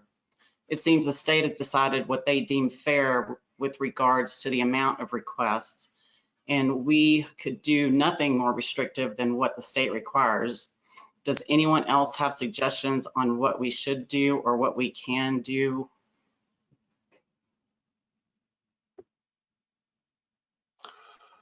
Michelle, go ahead, Sam. No, go ahead, Josh. Josh, you Well, put your hand. Was that Josh? Well, Thank you. Michelle, I just wanted to share some additional numbers. I'm sure that you came up with this as well. But yes, looking at the amount of requests that's coming in, it's a large number. Looking at one individual alone in the month of February, I believe there were nearly 50 requests from one individual, which cost the city in man hours about $775. So if you look at that one individual for the amount of requests over the year, I believe it was around $1,600, $1,700. And so that's just for one individual out of, I don't know how many that are on the list. So we do need to realize and make people aware that every time they do this, not only are they taking away the man hours of the people, but that's money coming out of the city's pocket to be able to fund all of these open records requests. That's money that we're taking away from these other items that we need to look at fixing. So I'm, Councilwoman Ty, I'm with you. I think that we need to do something, but I do think open records request is a great tool to have. I know I found out a lot of good information from them, but I agree with you as far as budgeting and man hours. I think that we need to work on some sort of solution for it.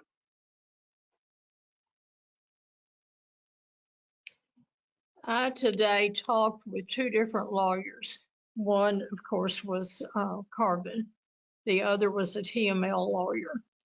And I'm like Michelle, I'm concerned about the money spent and the time spent. Money and time are kind of even.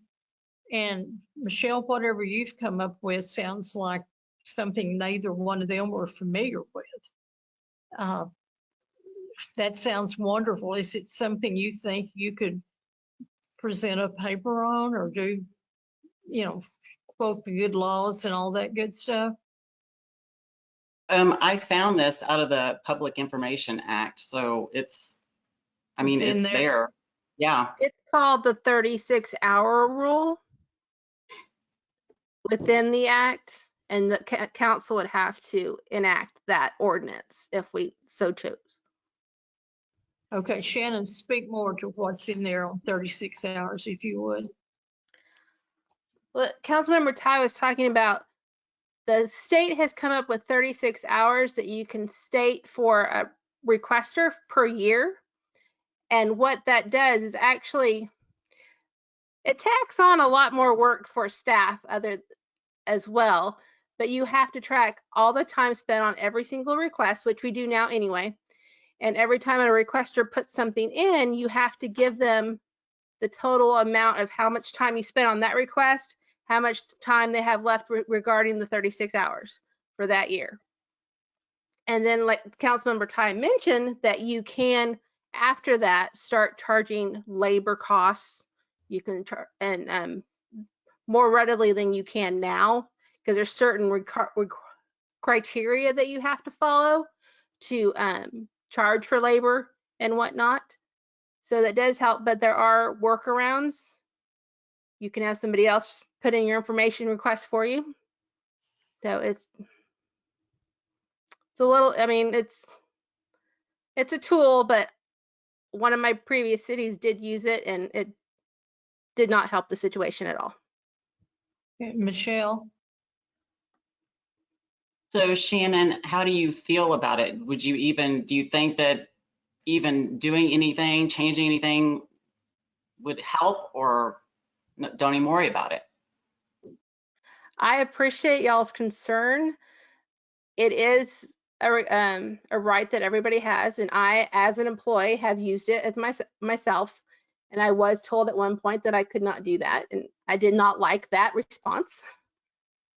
I just think the 36-hour rule just imposes a lot more time per request, because right now I do a lot more than I need to by law.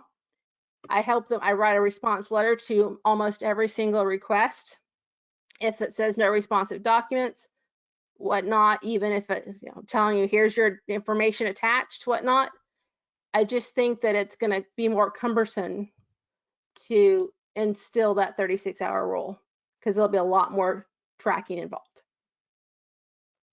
Michelle? Well, I'm looking out for you, so whatever you say, I'm just trying to protect y'all, and so. No, we appreciate that, and it's unfortunate.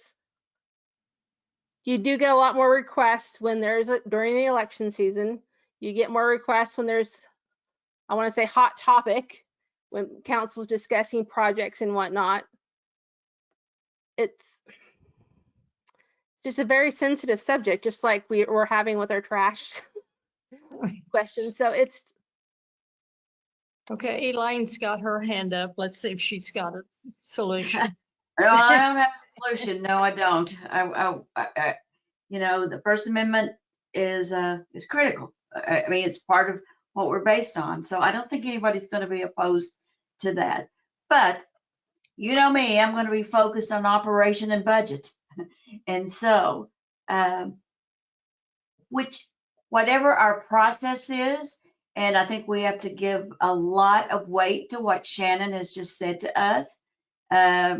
Basically, there it is, and we've got to get it done. But what we have to do is have a plan that does not mean that other responsibilities that are the primary responsibilities in the day-to-day operation of the city are not compromised in any way.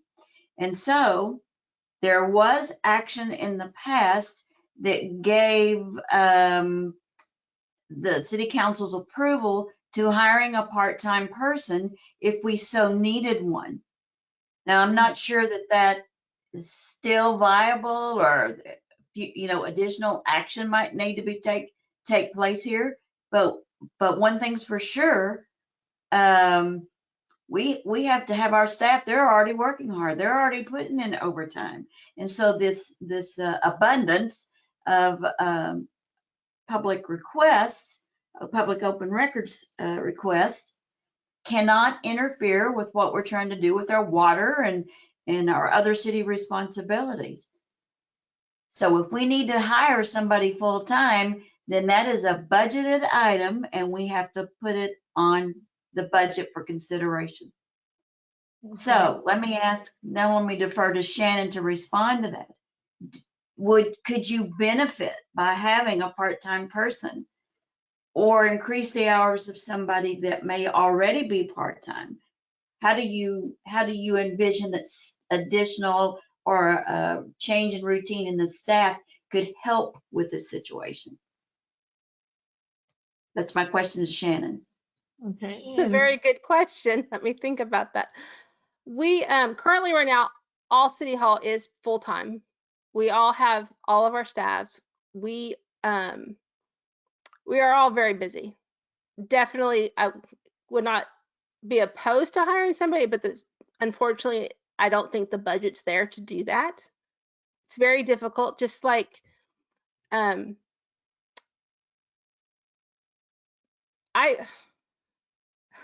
sorry, this is a difficult topic for me. We all do everything. We cross-train religiously throughout the city hall. We we help out everybody. I've got to tell you, out of the 8 or 9 city administrators, managers that I've worked for, Cynthia is the most work-producing city administrator I've ever worked with.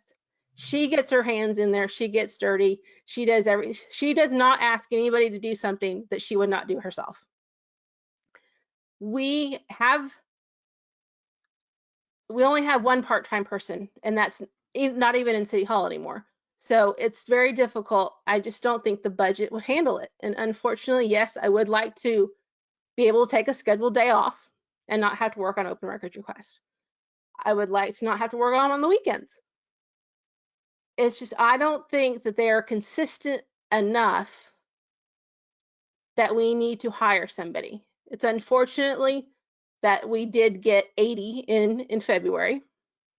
I have also received notice from the Attorney General that somebody has called in. I explained to the Attorney General office what I have been doing, and they said, you're doing absolutely everything you can, and you're doing it the right way. So I don't think this time the budget can allow and be stretched to bring somebody in, since this is a couple of months out of the year.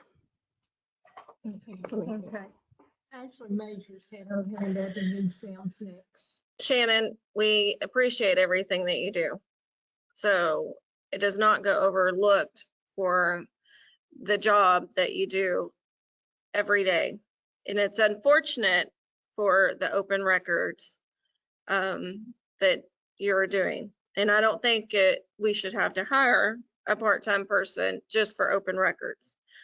To my understanding, when we hired Shanna, that she was supposed to be the part-time person to help you with your day-to-day operation and permits. So I thought back when, but I guess not. I thought y'all were supposed to share. She was hired in from the get-go. That position was created for permitting. And while she was learning permitting, she was tasked with a couple other duties that she has taken off. She's taken some off of every single staff member. So and then she's learned her permits. Permits are starting to pick up. She is a full-time employee right now, but she has never been hired as my assistant to help. It's always been permitting. Okay, that was before when I was on city council. So I didn't know I thought that she was supposed to help you out, but if permits are taking off, then if she's doing, and I saw her the other day walking out after a meeting with Cynthia, that she was folding checks and mailing those. And I mean, yes, we all have our own duties, like I said earlier, and we do cross-train, but she was specifically never hired to be my assistant. She was hired for permitting. Okay, but with you saying that, and I know that, because I drive by on weekends, going home, and I've seen your car up there at 8:30 at night and on weekends, and it's unfortunate being a salary employee that you're working late at night and on weekends. So whatever we can do, even if we have to implement what Michelle is talking about, just to see, to bring that, to implement that, then maybe we can. So we're here for you, Shannon. I mean, we adore you. So you're a wonderful, you're a wonderful city secretary. So thank you for everything you do. And thank you for taking all of the notes for all of our meetings, especially for me, since I talk the most. So like I said, like Cynthia has mentioned earlier, it is a team effort up at City Hall. Everybody pitches in, even court. I mean, she still helps out with city functions. We all help each other out. Sam?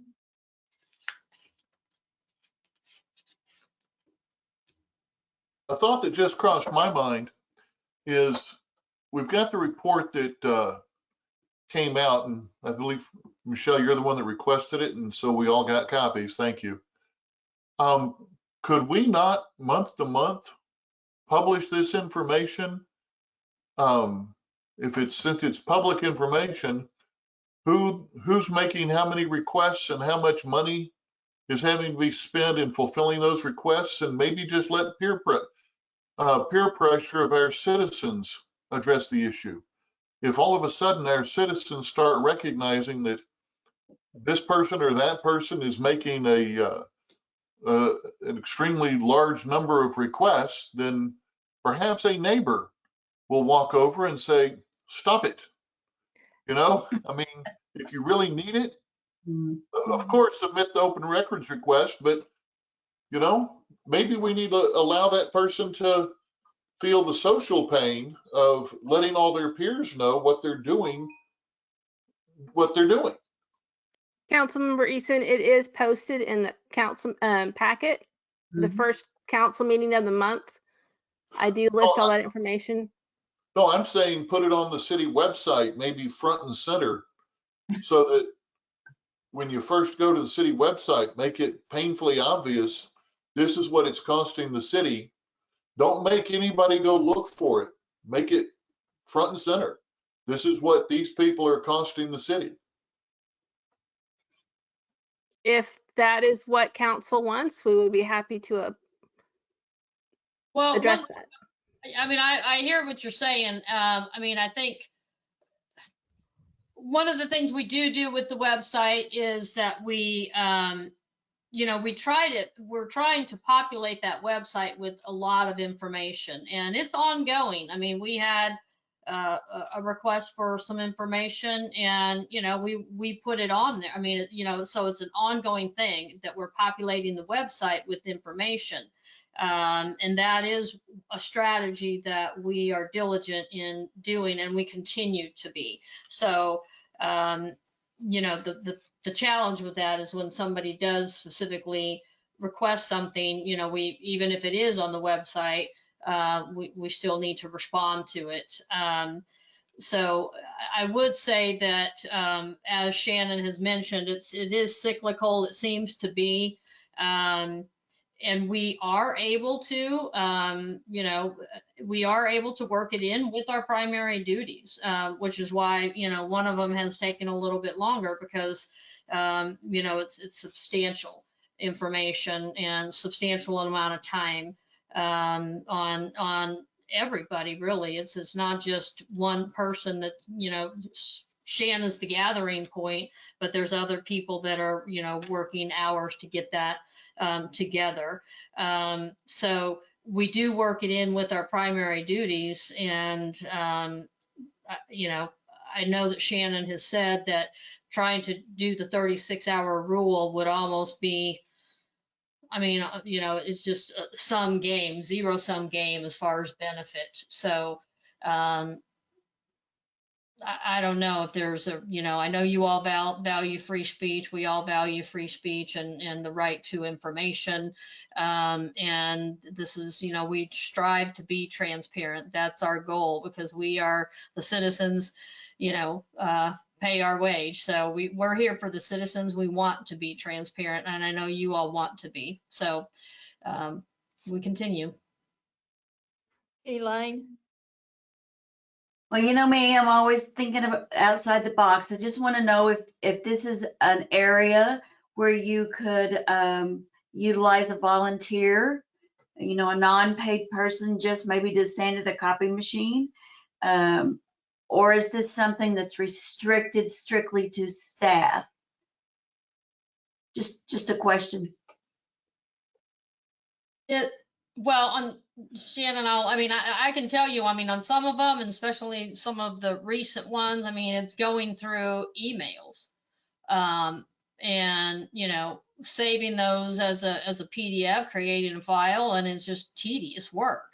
So I think somebody that is an intern may not, you know, may miss something, may not know what to look for, you know, that sort of a thing. And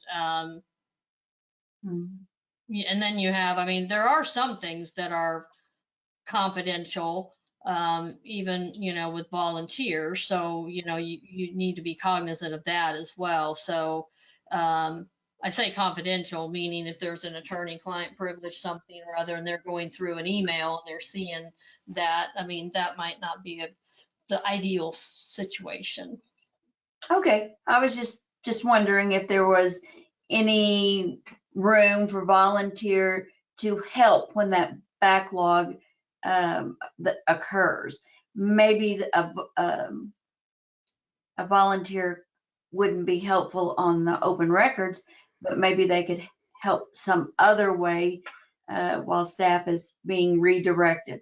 Just saying, I'm just asking if, you guys think about that. If you think there's an area for a volunteer, then maybe we can get a few hours of help now and then with someone that we trust that just wants to volunteer their time.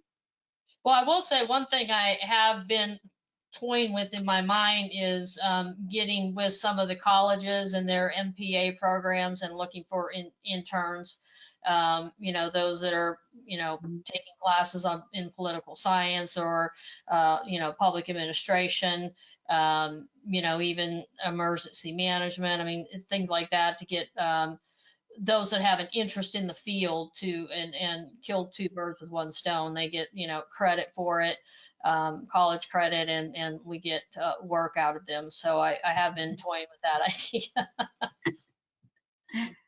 I think that's a creative idea. I like that idea. So what you guys think about it, and I'd just be anxious to, after you've talked together and brainstormed, to see what would be helpful to you. That's all. May I also add that while Cynthia and I have had that conversation about interns and whatnot, in this day and age where a lot of things are digital, it's not just making copies. So if we were able to get somebody in, it would also be a workstation for them and a location for them to actually work, to be included in a lot of that. Because I do try to keep with the cost down with records requests. I'm trying to do it all digitally. So we do have other added expenses to that if we were able to bring somebody else in. And Shannon, something else that I asked today, and you may already be doing this, I'm like Elaine, I'm looking for what might help you in some way. Or have you ever had the opportunity, somebody asks for something and it's posted on our webpage, that you could rather just go directly, say, check webpage or check whatever? That's actually the act. If they do request something that's on the website, we still need to respond that it is on the website and still offer to print it or provide it to them. Oh, you still have to provide it? Yes, ma'am. Oh, well, then go. Okay. Michelle.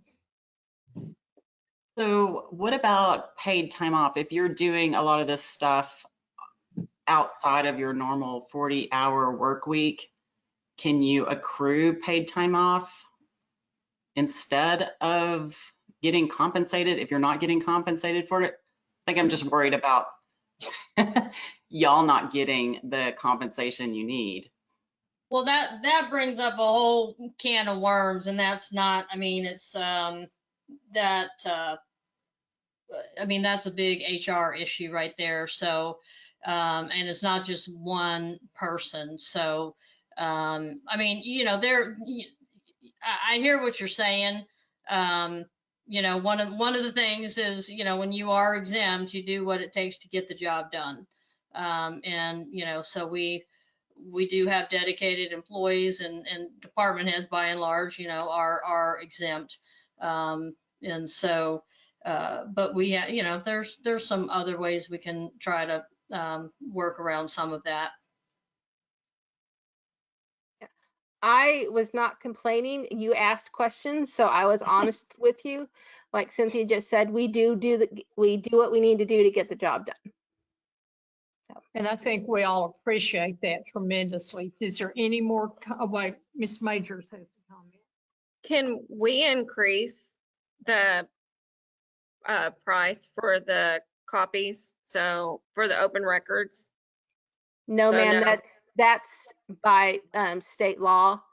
And it's quite funny because Cynthia, I had this sheet of paper. That's why we started emailing up to 50 sheets of responsive documents. One sheet of paper based on our paper cost is 11 cents. The state only allows us to charge 10 cents. Can we do a price per handling or something? Just kidding. Yeah, unfortunately not. Right. It's open records, or the Public Information Act is there to be transparent to our residents. It's not a money generator. It's not, and every city has these issues. It's not something that surpluses itself, just like the water, wastewater that we just had that conversation. Open records are not that. It's there for citizens to be able to get information, transparency. Okay, I think what we have done is we've not really found a solution for Shannon's problem, but we've all let Shannon know we do appreciate her and the efforts and work she does. So everybody keep watching the law. You know, the legislature's in. Who knows what they may change along the way. But I think the only thing we've accomplished with this one, Michelle, and I'm glad you brought it to our attention, is everybody now, maybe Shannon, understands what you're going through. And Sam's got to say the last word. Here's Sam. I was just wondering, did anybody like the idea of putting the information on the webpage? I mean, I it see. actually is on the web page. I know it's not front and center, but it is on the website in the agenda packets. I'm not in favor, and I'm not in favor of it going on social media. So. Well, I didn't mean social media. I meant social impact from it being on the city website. No, I think maybe if we want to, let's put it on the agenda every month and talk about it and make it, make a point to talk about it. But I think that's back to the negativity. So, I mean, Sam, every month, talk about it, every city council meeting, talk about it, and go from there. And it's in your agenda packet for the first meeting. We can't hear you. We'll have to start. We're going to work on this. It is in your agenda packet, the first meeting of every month.